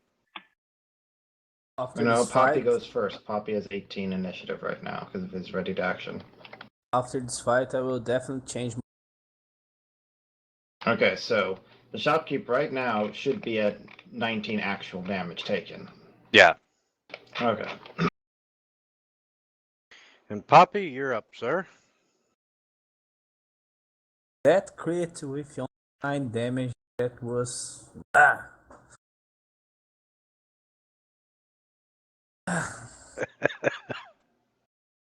How can I say it? I don't know the When you get proper another word in attack, English. Poppy. Oh, cool. Let me see a translation.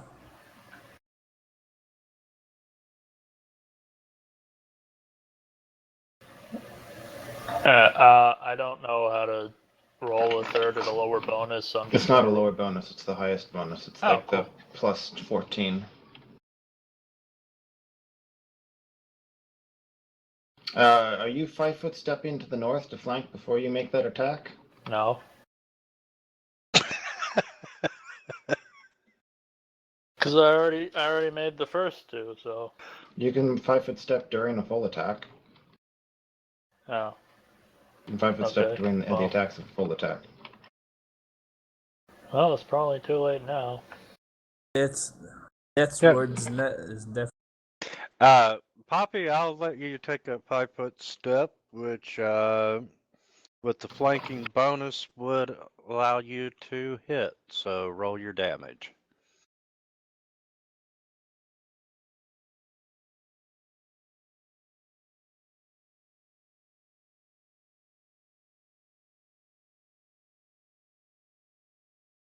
And the shopkeep should have actually taken some acid damage there. The effect needs to have acid, magic, or the incorporeal creature will ignore it. That's why it didn't take any damage right there.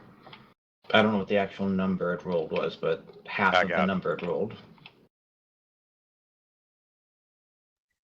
Okay. Okay. And Poppy, since you hit I get to die first.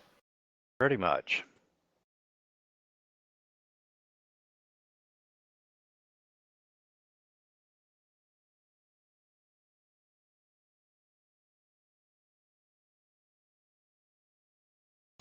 And then you get to make a what we did last time, fortitude. Yeah. Yeah, let's make a fortitude save there, Poppy. Rip. I said let's make a fortitude save.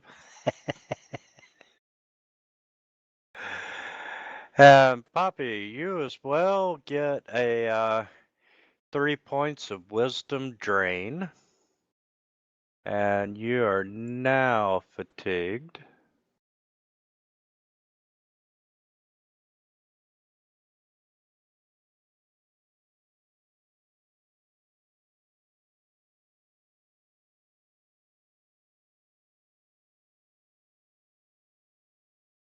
Eric.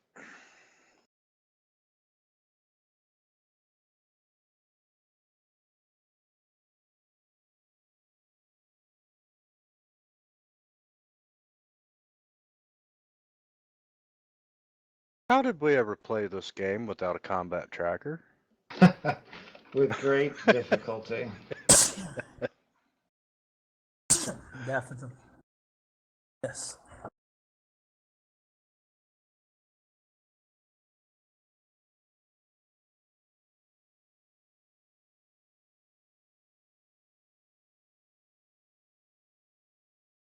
Um,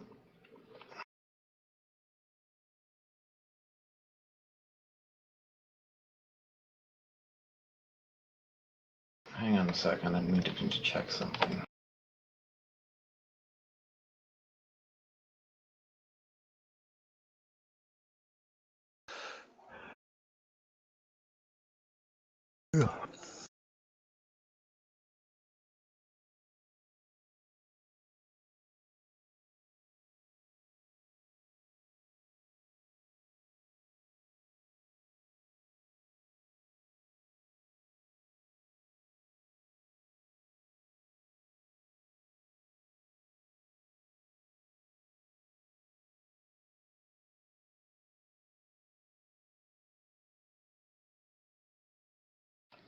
I'd like to retroactively use an immediate action. I needed to check to see whether I could do this. I want to use Saving Finale as an immediate action to end my bardic performance and give Poppy a reroll on his saving throw.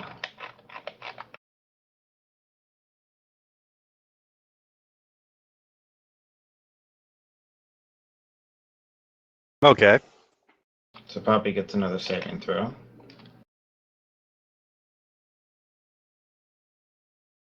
And does not actually get affected by the nightmares and stuff. Correct. And then my bardic performance ends after the shock cube hits Poppy. Then it's my turn. Then I restart my bardic performance as a move action, and everyone's now affected by that. And I have a standard action that I can use, but I cannot use a swift action because I just used an immediate action. I believe that's all correct.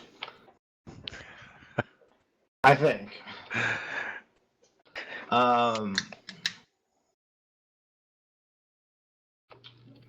Heroism's touch range. I don't really want to get back into touch range.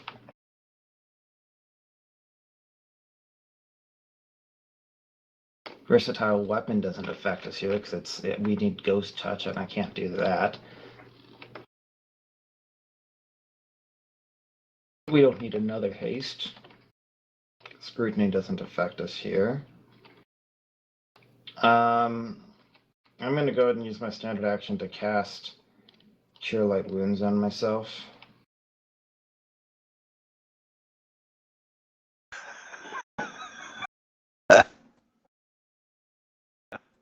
Yeah, you know, like that might have just made it so that if I get hit again, I'll just be dying instead of dead, okay? So, don't knock You it. should use Cure Life Wounds on him. He's not undead. He's not undead. He's an outsider. Okay. First, I will cast one of my fervor to use as a swift action that do not provoke attack of opportunity. Spear of Purity on him. That doesn't work. Fervor only applies to self buffs. It only affects yourself. Is it? Yes. You can't even cast, if you cast Bless with Fervor, it would only affect you, and it wouldn't affect anyone else. Okay. Self buffs only. Self buff.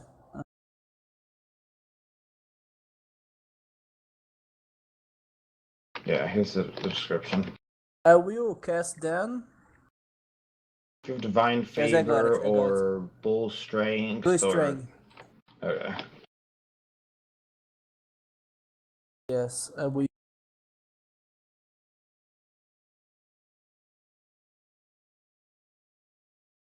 With it. Do you have a Belt of Strength? Yeah, no, but one thing. I have Bull Strength now, but do you think I should first blast with my weapon with fire, or keep attacking? Keep attacking. We can't afford the delay right now. Okay. Do you have a Belt of Strength? Belt of Strength. Is that an item you have? No. Okay, so I just if you did, you only get 2 out of the 4 from the Bull Strength. That's all. Okay, so your first what? Not you. I'm just reading. Okay. Okay, I will use a power attack. And you are also. flanking. Do you need a flanking bonus? Yes, I need. I will add it manually here. Okay. And then we'll roll my great. God's sake, hit! Hit. And then you get a second attack, though you get the power attack penalty on this one. I took the... No. I don't have a second attack. You normally don't have a second attack, but right now you're hasted and sped up, goddammit. Please remember this. Yes, I have the haste. Forget. Sorry. And I have a second attack then. But this one doesn't get the Furious Focus bonus. You should remove that and give yourself the normal power attack. But I can't remove it. Oh, okay. Wintermute, can you remove his power attack 2 hands? Yeah, sure can. Yes. And you have a normal power attack one? No, I will use without it. That should have gotten another 2 from flanking, though, right? Because you didn't have that on. Yes, and then that means 21. Yeah, Yeah, that would have hit. With the hit.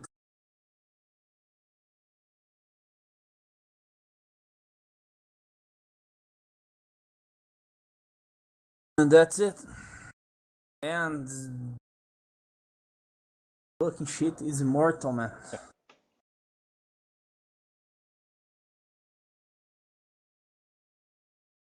I'm really thinking about the spear.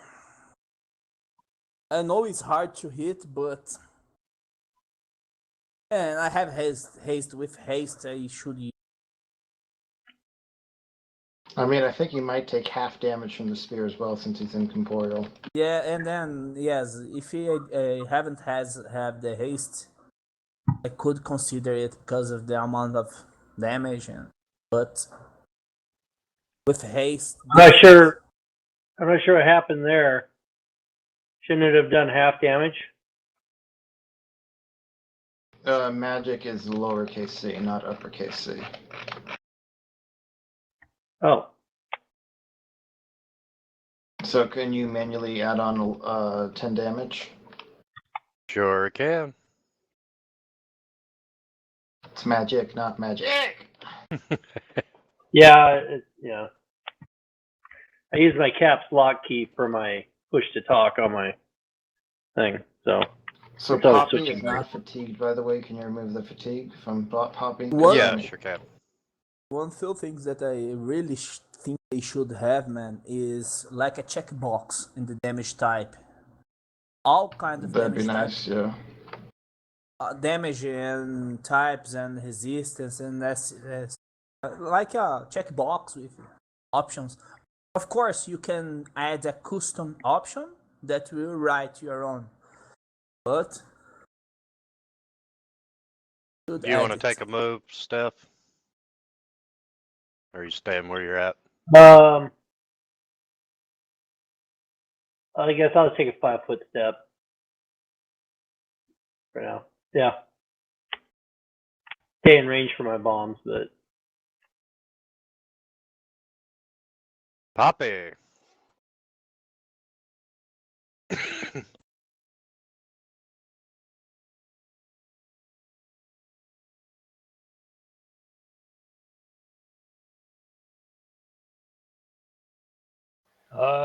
Too bad he's fucking immune to crits. Yes, yes. I took a X crit. Oh, I still got him to heavy, so there's Yes. Am I still Five. hasted? Mm-hmm. Hit again. Put this bit on the ground. Yes.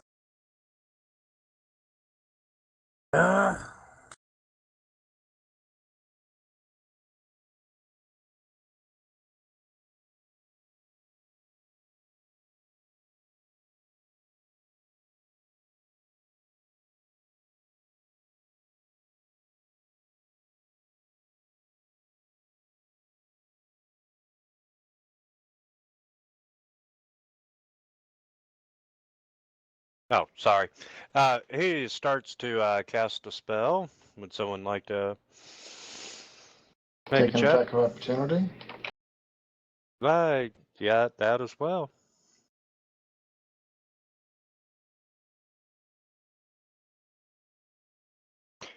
And Eric, you know, he is casting confusion. Okay, well, he has to make a concentration check of 7 plus. Think confusion's level 3 spell? How is he casting it? What's his caster class? So I think it's normally Sorcerer Wizard 4, right? Unless he's a Bard, I don't think he probably isn't. So I'd assume it's effectively level 4, so that's a DC 11, so DC 21 concentration.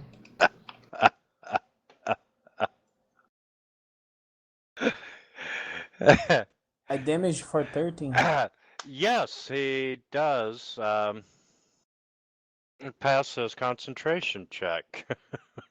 Ugor, are you going to take an attack of opportunity? Definitely. I love attack of opportunities. By the way, strictly speaking, you can't. When you do power attack, you can't end it to the next turn. So right now, you actually do have power attack on, but at the -2 penalty. Okay, but I think I will. I will not. No, I will use the regular one. Have the effect here. Okay. And okay. Yeah. And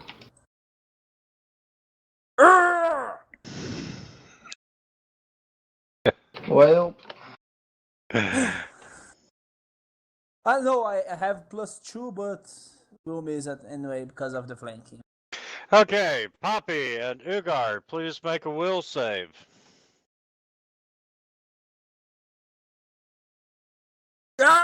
Again, man. I am going to. My dice are terrible today, man. Are terrible. Noticing that both of them failed, I am going to use Saving Finale again, and Ugar gets another chance.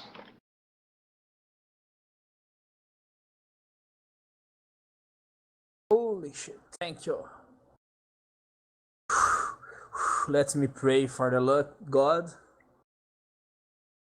I was originally thinking, well, Poppy is just going to be who I try to save, and then I'm like, oh, goddamn it, Ugar. Okay, so Saving Finale goes into effect. She successfully saves. He is not confused. All of my Bard Song gets removed from you, but it is going to expire anyway once it hits my turn. No one's going to attack before then, so whatever. At least as far as I know, because Okay, Poppy. Right. is confused.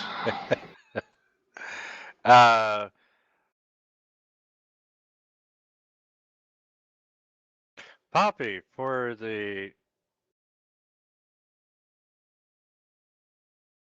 Oh, that's every round. Yeah. Okay, got it. Did you get that does nothing but babble incoherently? You babble incoherently. That's not till her actual round. This round.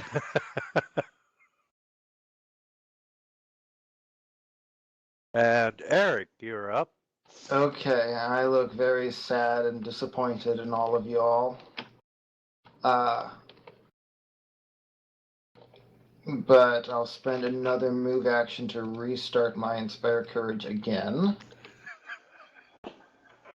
And then, as a standard action, I am going to cast Cure Light Wounds on myself again.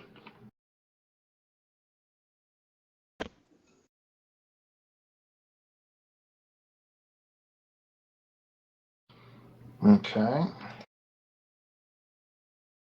That's all I can really do. Ugar, you are still hasted. I changed the effect to be self and on the next roll for the power attack. Let's see. It doesn't work on a full attack properly as far as I can tell, but we can see.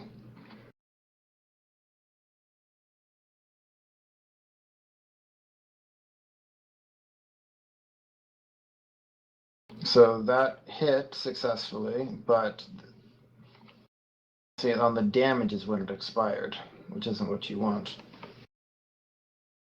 How did you do plus 18 damage there? Start to count it. I have. Oh, it's the bull 11 strength. That's plus- why it's the bull Yeah, strength. bull strength, bull strength. That's bull why. Yep, bull strength. That's I'm talking about.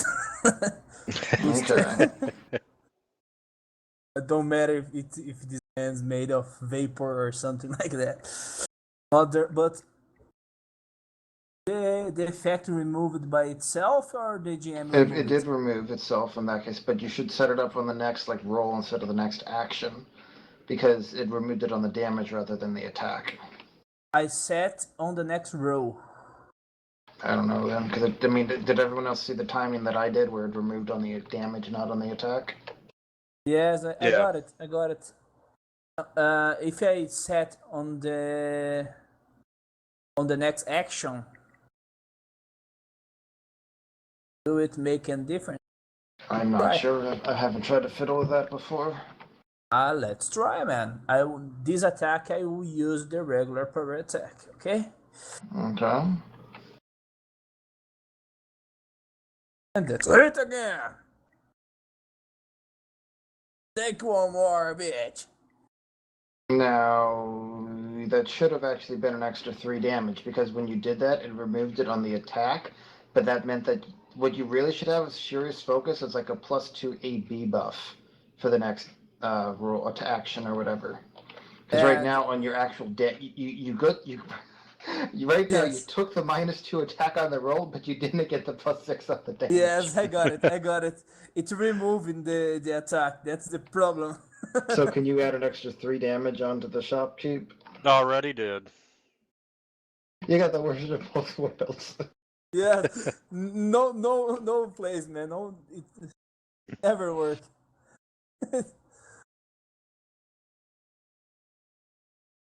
That's it. Are you back with the stuff? Yeah, I am.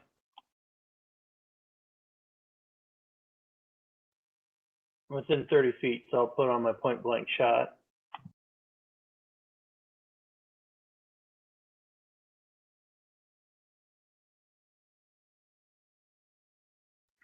And that's going to leave a mark.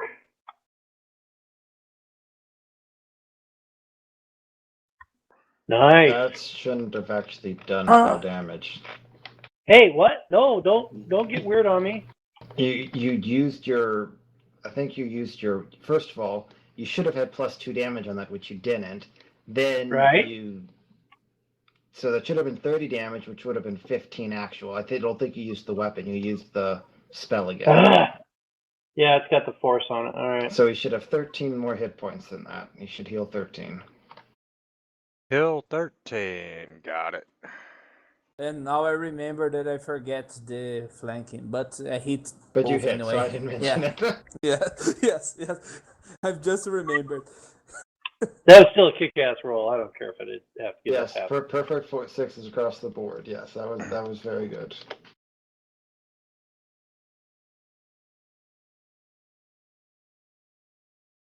And he would get one for haste, wouldn't Yes. Who? he? Steph.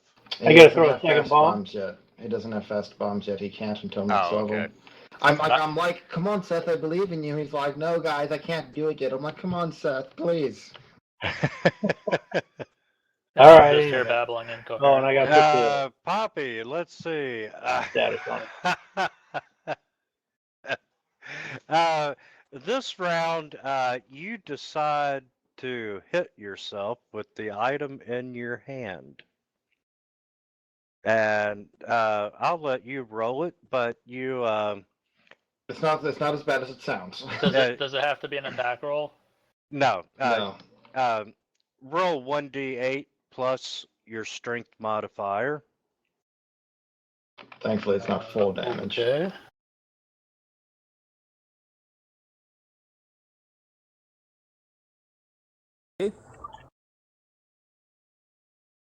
And we killed it. It's this one?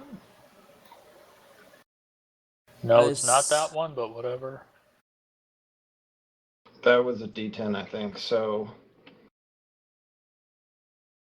let's just call it 8 + 2 and not embarrass myself by rolling more wrong dice. Okay.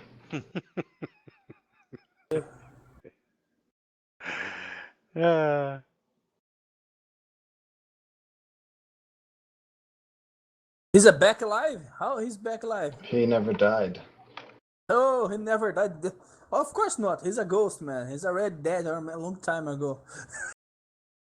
He's not a ghost. He's an outsider. Same fucking shit.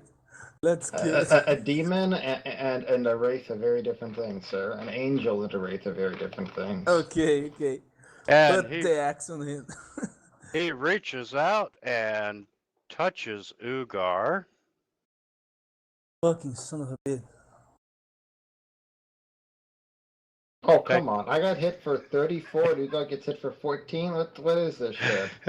Man. I already had a lot of bad rolls today. I need some good ones.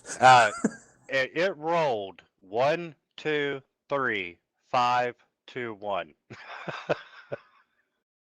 Great, man. Great. He's weak. Already weak. And let's see, since he... Yeah, we'll just skip that. And Eric, you're up, sir. Okay. I knew I should have hit Poppy. Since I don't actually know, he's technically like one hit away from dying. Since that damage never happened, I'm going to continue my bard song. And I can actually take a hit right now. I can see, and I can't help Poppy because she can't make more saves against it.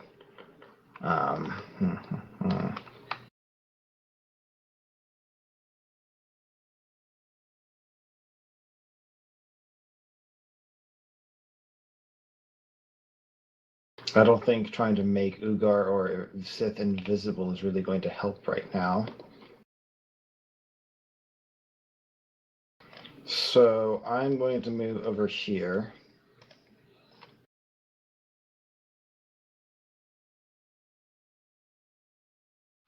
Cast Heroism on Ugar.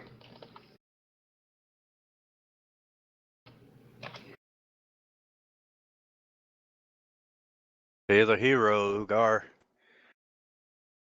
Yeah. Let's try to finish this son of a bit. First power attack. I have +2 on this one, but it's already hit.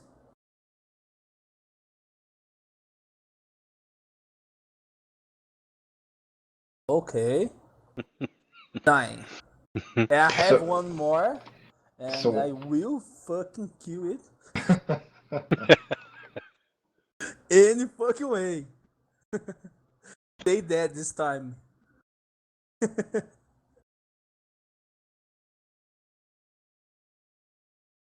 They dead, bitch.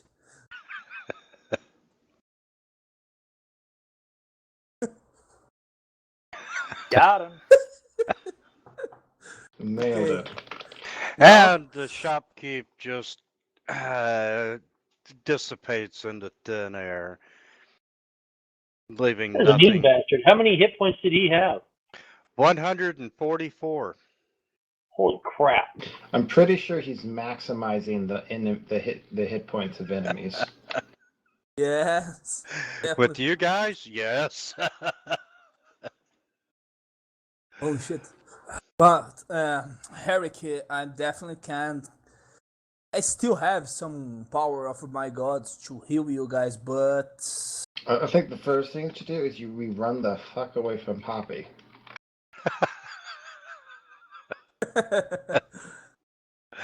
Okay, for the next 8 rounds, Poppy's 7 rounds. Poppy is gonna babble incoherently. Okay. We can't expect anything from this gnome.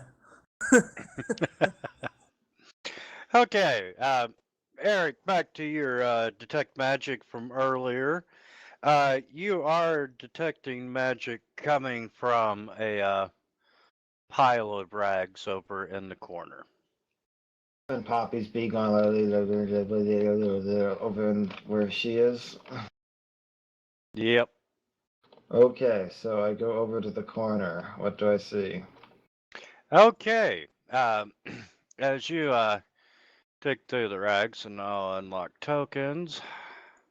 As you brush away the rags, you manage to find 5 emeralds that are non-magical, 1 gem which is glowing magical, and you see a great axe underneath all these rags. magical one or not? I'm sorry? The magical one, Great Axe? Yes, it is glowing magical, and Poppy, for full disclosure, I saw that. I thought of the League of Legends quote, and I was going to put it into a babbling statement, and then I realized you already did it. Yeah, that's nice. That's nice. I saw it too. That's nice. that was funny. Anyway, after drag these over to the party sheet, after careful analysis, the gem is actually a gem of seeing. And if you'll notice, the emeralds and the gem have the DL in parentheses. Okay, so we've downloaded them. You can remove that part. And you can only use them in the Dreamlands. And the Great Axe is a +1 Vorpal weapon. But all on the Dreamland too. Only in the Dreamlands. Ah! Wow, Spaghetti- this red is a very spaghetti. interesting Vorpal Great Axe. It's a one-handed melee weapon with 18 to 20 threat range for times 2 damage. Ah! You're fucking kidding me. I'm not sure that the stats on the Great Axe are correct. No, 'cause- that looks fine to me. I say we go with it. It I is what it always- is, you know. Like it's just the Dreamlands. Anything can happen, you know. I trust the DM to give us the right stuff. Yes, my dream it was really strong, man. Ah, Okay, 1d12 times 3 on critical damage. No. I think the 18 to 20 times 2 is more appropriate in the Dreamlands Yeah, for I'm a Vorpal sure. weapon. and if you're not familiar with the Vorpal weapon, if you confirm a crit, you chop the opponent's head off. yes, I know it. That's why I love it. That's why Yuger's dreams about a Vorpal Great Axe. So why is that? How is that 52,000 Dreamland weapons, Dreamland gold pieces? It is the price is a +5 bonus. Right. So that's a total of +6 bonus. So shouldn't that be 72,000? 6 squared is 32 times 2 is 72. Sorry, 6 squared is 36 times 2 is 72. Are you thinking you were gonna sell it? You are never gonna sell it. Yeah, we just killed the shopkeeper. We have no one to sell it to. Well, it's given Dreamland gold pieces for presumably some reason. I'm just saying it's worth like 40% more than it's listed as right now. Man, Okay, it 72. it will stay in the dreamland. So always when Ugar dreams about something, he will be wearing his Great Axe Vorpal, man. Forget it. And if you do notice, there's instead of gold pieces, it's Dreamland's gold pieces. So that money will stay separate, and you can only spend it in the Dreamlands if you can. Okay. Well, I got the shopkeeper right here who. Oh. Forget it. That's Ugar Dreamland X definitely. Now I have great news. If you had that weapon, it wouldn't have even affected that last guy. Yeah. Yeah, last guy was a little bit of a badass. Incorporeal, a touch attack at +7. I think it was the rolling a 1 was a 17, so +16 touch attack for 27 damage per hit or something like that. I think it's at 68, right? That's 27. 68. Yeah, so that's 27 average damage. No save. Okay. I'm taking the Great Axe Vorpal to my. Okay. I thought y'all were gonna sell that. No, definitely not. Well, you know, like Poppy's already lugging around this hammer, and I can't carry much more. And Sith is with his bomb, so we're just giving it to you for safekeeping, okay? I trust you'll have Safekeeping, no definitely. problem giving it up. Definitely safekeeping. Oh, too funny. Okay, Poppy, you're done babbling incoherently. Cool.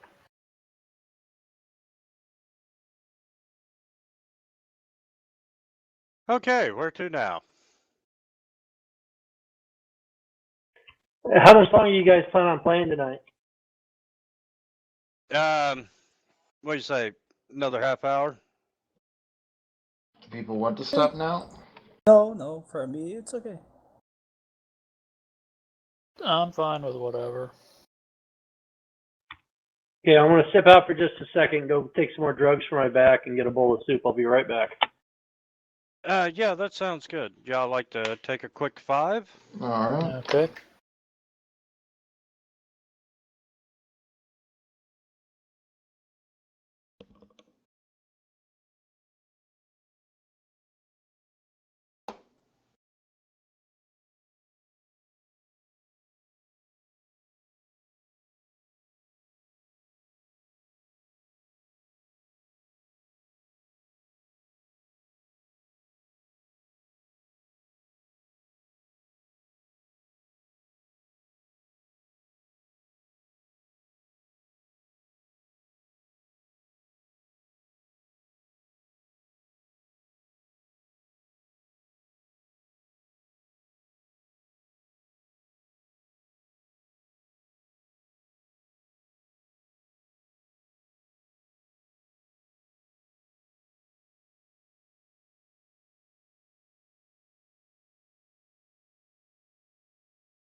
Hello. Hello.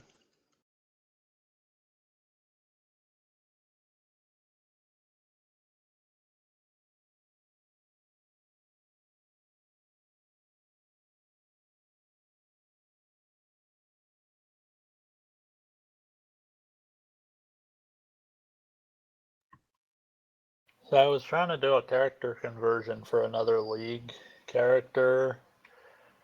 The problem is that I don't know how to set it up in Pathfinder to have both spells like Burning Hands and the ability to throw flaming bears at people. Flaming bears. Yes.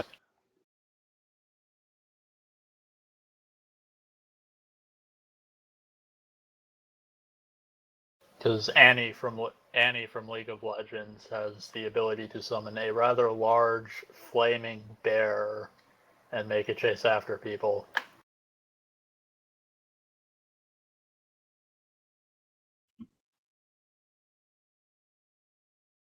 That would be cool.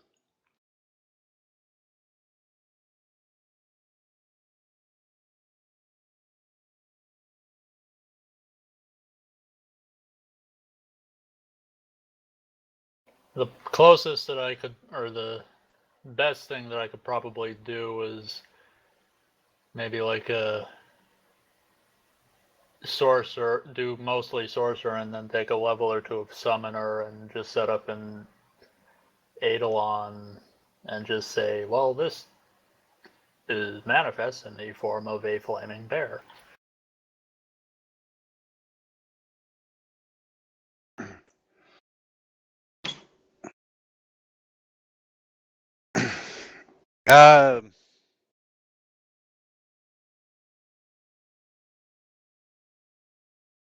Summon monster, maybe? Drag the token out and make him a flaming bear? And the level of summon monster to get a bear is like, I think that's like a level 4 spell, which I guess is fine for this campaign because I think a sorcerer at our level could have access to level 4 spells.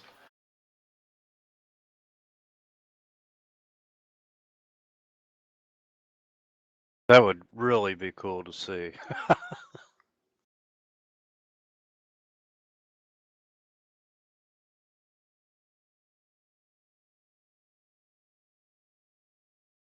And while we're waiting on Ugar, have you all seen the preview for the Fantasy Grounds Unity version? I have not actually looked at it, no. There's a link. We're finally getting the Fog of War, light paths. Looks like quite a few enhancements. Awesome. When's it supposed to roll out for prime time? Who the hell knows? That is one thing I missed from Roll20. The Fog of War is really cool on that.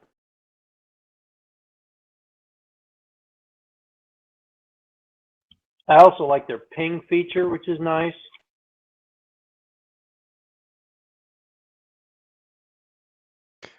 Yeah, I know on the images and layers, pretty much they give you the ability to drag and drop and create your own maps on the fly.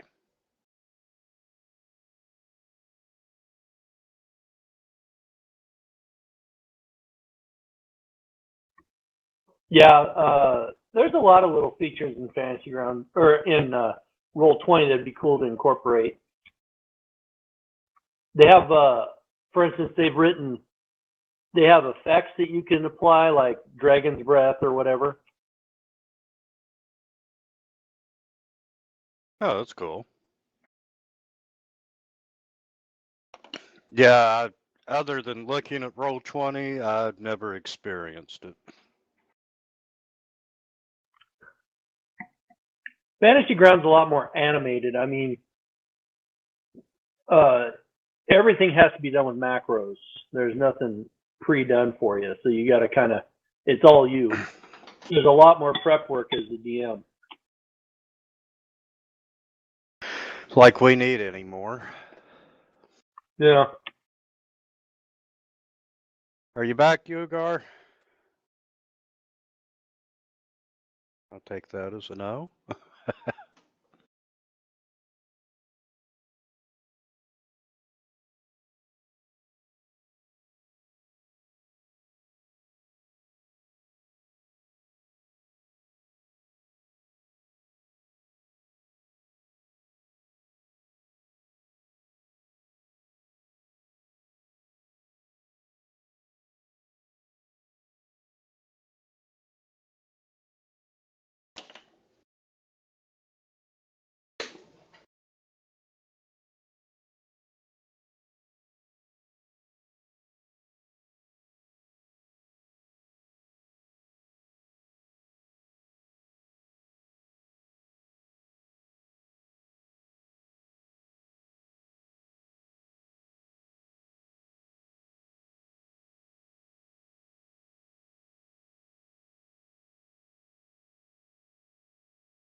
You know, the price you pay for a set of dice is ridiculous. $10? I was looking through some of my old email from Pazio, and carrying crown dice, $13. Oh, yeah, they get crazy with that shit. And they have so much crap on them, they're almost unusable. No kidding. You And get so yet much you can, decoration, you're like, is that a 1? I think it's a 1. and you can pop over to Amazon and buy 100 for $20. Yep. Which is really funny because I don't play in person, but yet I've got 100 and some dice. Yeah, I've got a big bucket too. The cats love them. Hear that D20 rolling in the middle of the night?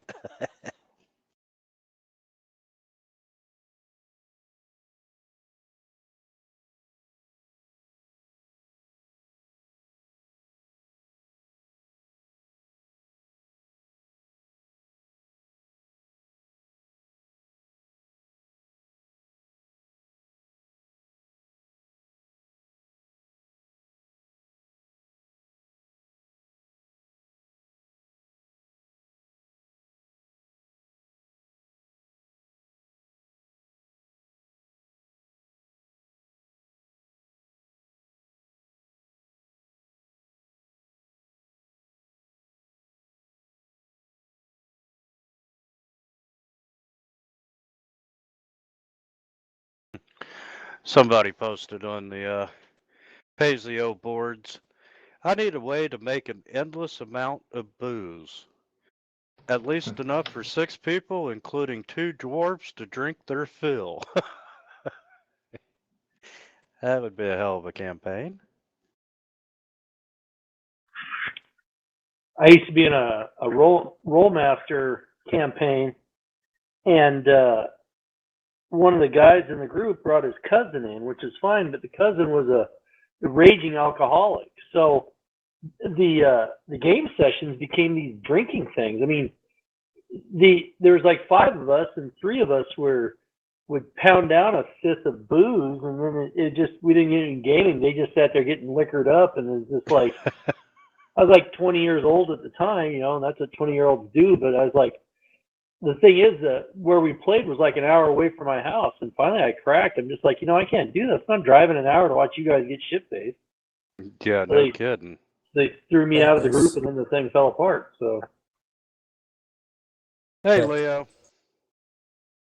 So, Everybody back? Poppy? I'm Oh, here. sounds like everybody's here. I'm here. all right. Where to now? A priest? Hospital?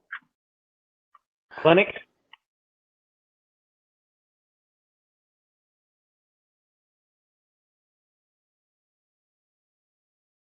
You know, you still got some life in you.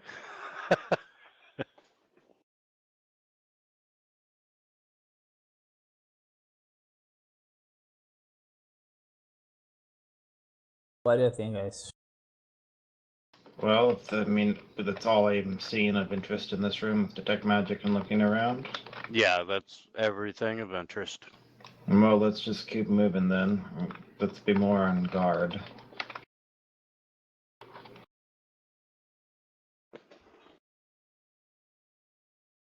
Okay, looking down the hall, you see another 3 of these dry fountains.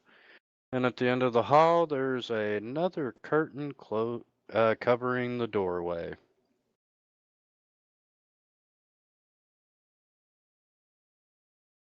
We move down the hall.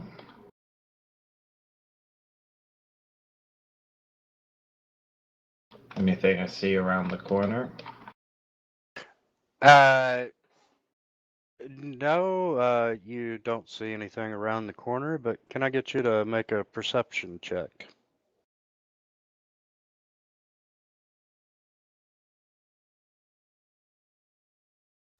Everyone? If everyone would like to, because Eric's.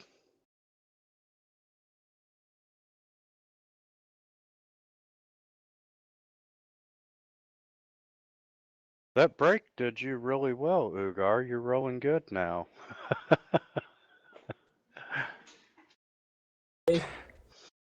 Okay, Ugar and Sith. You hear the sounds of whispering coming from behind the curtain. Okay. Probably more of this.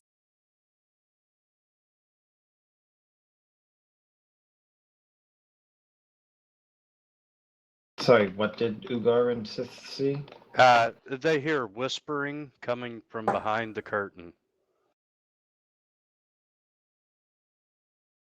If I shush all the other party members, can I make out what the whispering is? Like, is it somebody talking, or is it like wind going through a device, maybe, or something like that? It sounds like several people talking. It really sounds like a Peanuts episode. All you're hearing is wah, wah, wah, wah, wah. You can't quite make it out, but you can tell that there are multiple voices. Right. How many? I will pass that information along.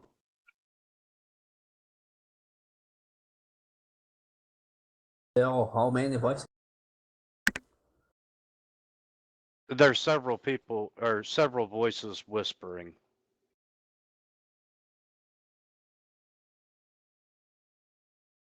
I'll kind of whisper myself, so what do you think? Try to encourage them to come out here, perhaps? Trap them in the doorway if they're hostile?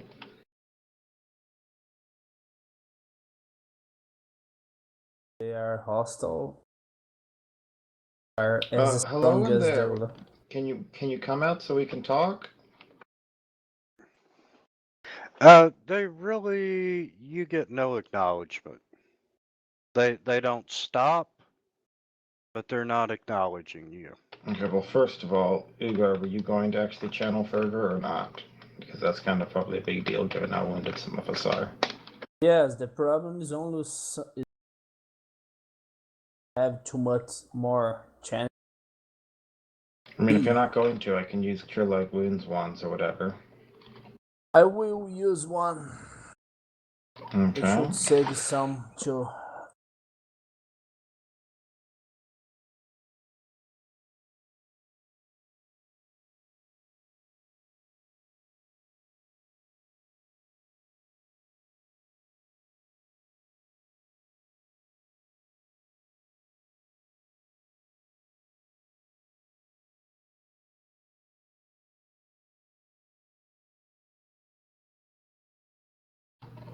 All right. I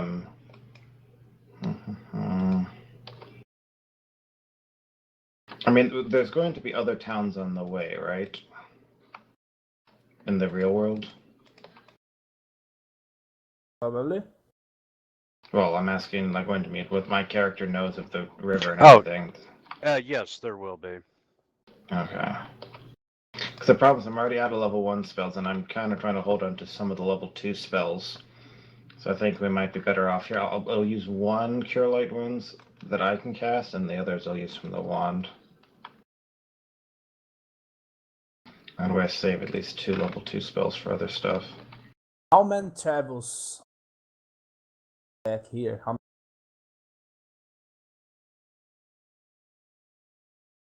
try again? Leo, move your mic a little closer to your mouth. Sorry. How many times can we try to come back here into Dreamlands? As many times as you want.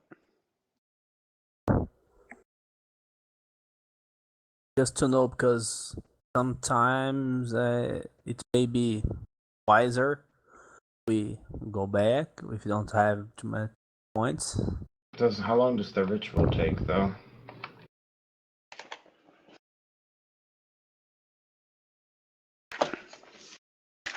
Let's see. 50 minutes. So you lose an hour. Yeah, so I mean, I literally just spent 30 gold of the party using the wand twice. So 30 gold is pretty damn cheap. Okay, no problem. Use the wand. Just saying, if we without resources, without enough spells, we can go back. Leave. Yeah. We also don't know what's going to be required, though. To find this mad poet and whatever. Okay. I don't think we want to risk running out of time and just being too overly cautious and then getting to our destination and still having other stuff that needs to be done. So I'm just going to move up and try to push the curtain aside from, like, with being shielded by the edge of the door there.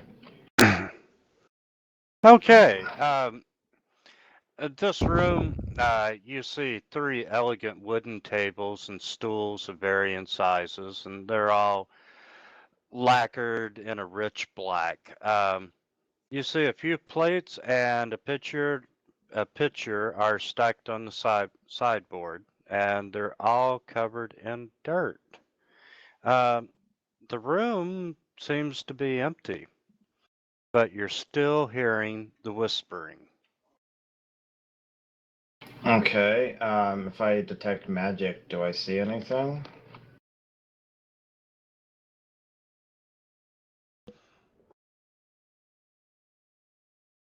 Let's see.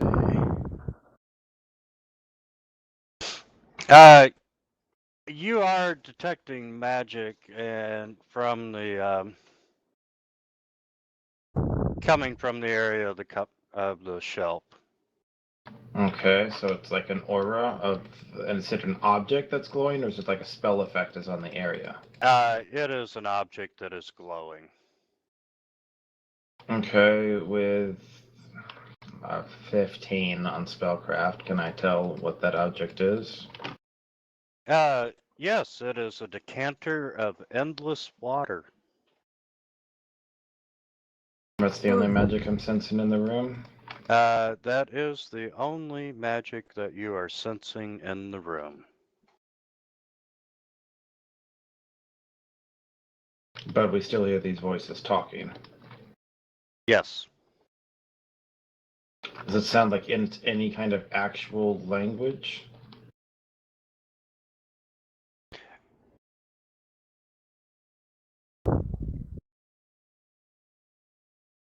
Um. No, Honestly, let me rephrase it. If I gave myself tongues to speak and understand every language, would I be able to understand what they're saying?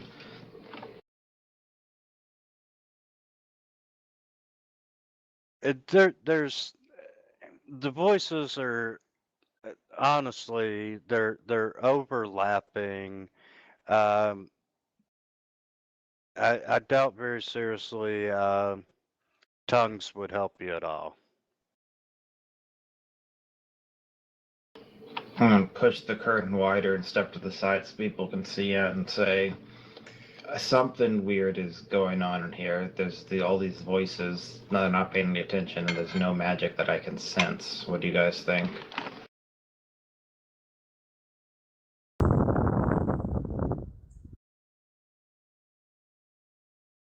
Resistance is with an A, and make sure that you don't like. Basically, you have a cloak of resistance, right? Yes, but So I the will resistance apply doesn't do to anything to you. others. Okay, well, like anyone who has a cloak of resistance doesn't get any bonus. Like I don't get it, but right now yours is giving it to me, and it shouldn't give it. Okay, sorry. But Poppy and Sif should benefit for. I think they probably I have have a cloaks cloak of of resistance resistance. too. Ah, okay, no problem. And no one will use it. So no one gets it. Y'all have. So drawing upon all of my knowledge and stuff, I'd like to burn my lore master ability. So I'm taking 20, and I'm going to pull out my book of the lore master. So I'm taking 25, which means that even on the worst knowledge possible, I should be getting a 37. So with a 37 minimum in every in whatever knowledge is relevant, can I figure out something more about what might be going on in this room?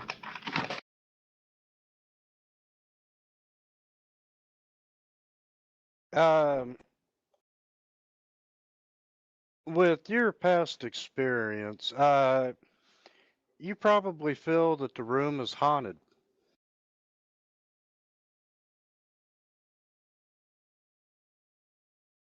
Great, more incorporeal bullshit.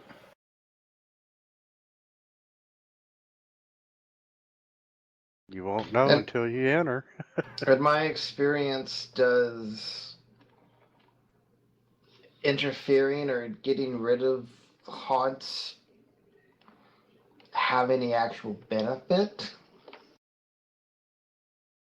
Like, in other words, if we know it's haunted, is there any actual reason we would have to say, oh, hey, let's go in there anyway?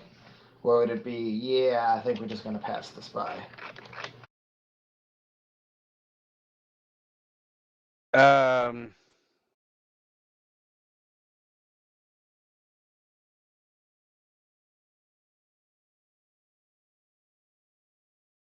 Other than being nice to travelers that will come after you, there's not really any benefit to disposing of a haunt. Unless you guys feel differently, I'd say we move on for now and not deal with whatever this haunted thing is. We can always come back here later, but Yes. it just seems to be asking for trouble right now. Haven't you found magic item inside? It's endless water. I mean, if we're crossing the desert in the Dreamlands and we somehow need water because we can't make it any other way. I can Okay. create water. I can Yes. create water. Okay, no problem. Let's go. Yeah. I mean, Forget to the best of soon. my knowledge, the decanter of endless water is basically create shit tons of water, right?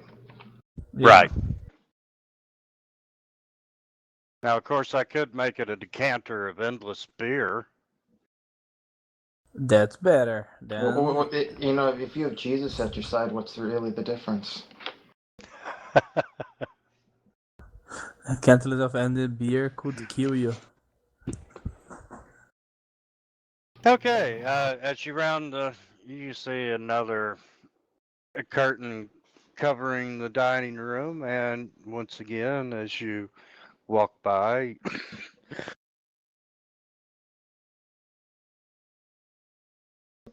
excuse me. Once again, as you walk by, you do hear the voices whispering coming from the room. As we round this corner and look down the new corridor, do we notice anything?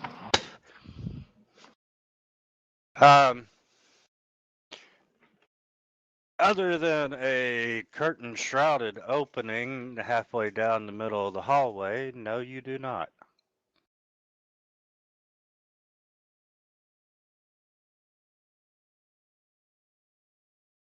Okay, so I try to brush the curtain aside again, and before I do that, I try to listen inside. I'm assuming that Seth is up here listening too.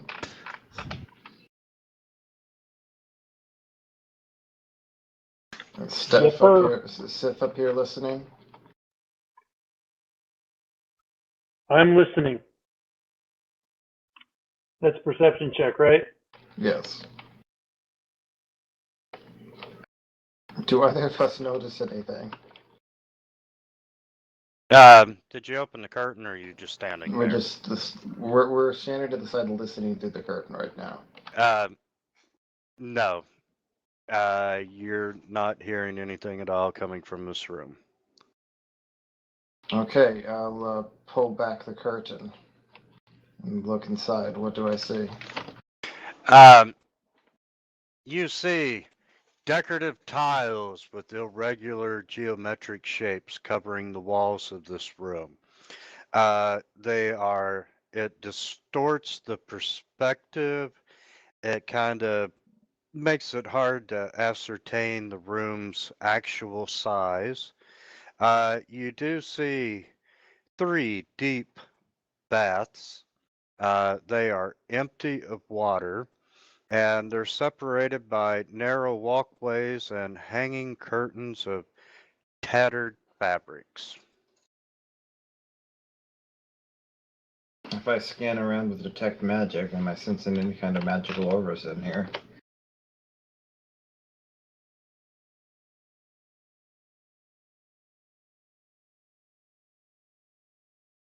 No, you are not.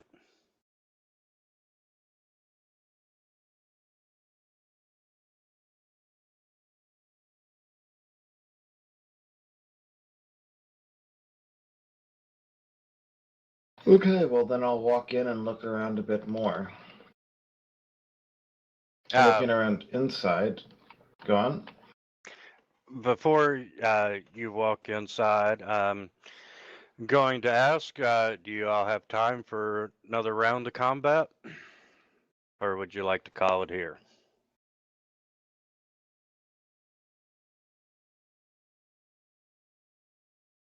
I don't care either way.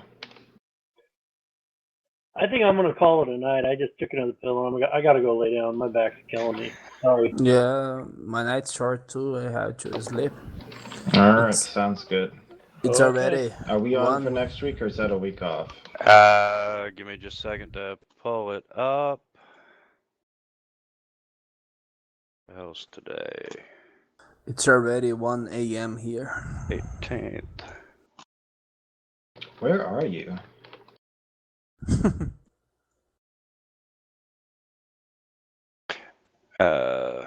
let's see, that would be June Like, no, seriously, like, where are you? Because I'm 24th. CST. EST would be midnight. Where is 1 a.m.? Brazil. Really? Brazil goes that far east? Huh. It's more about the time they adopt another line. Yes, a little bit for east. Can everybody play next Saturday? I should be Sure. I able to. believe so. I believe I should be able to. Okay, then I will change the game on the 24th to a game on the 24th. Okay, so Brazil actually goes all the way from 12 p.m., sorry, 11 p.m. to 1 a.m. right now. Okay. Sometimes you guys have summer times and I don't, and sometimes I have and you don't also. There's a lot of Gotcha. Time zones are weird.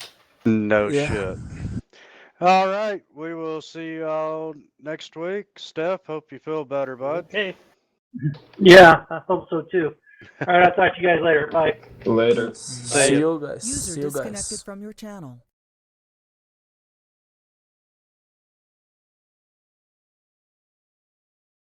Save.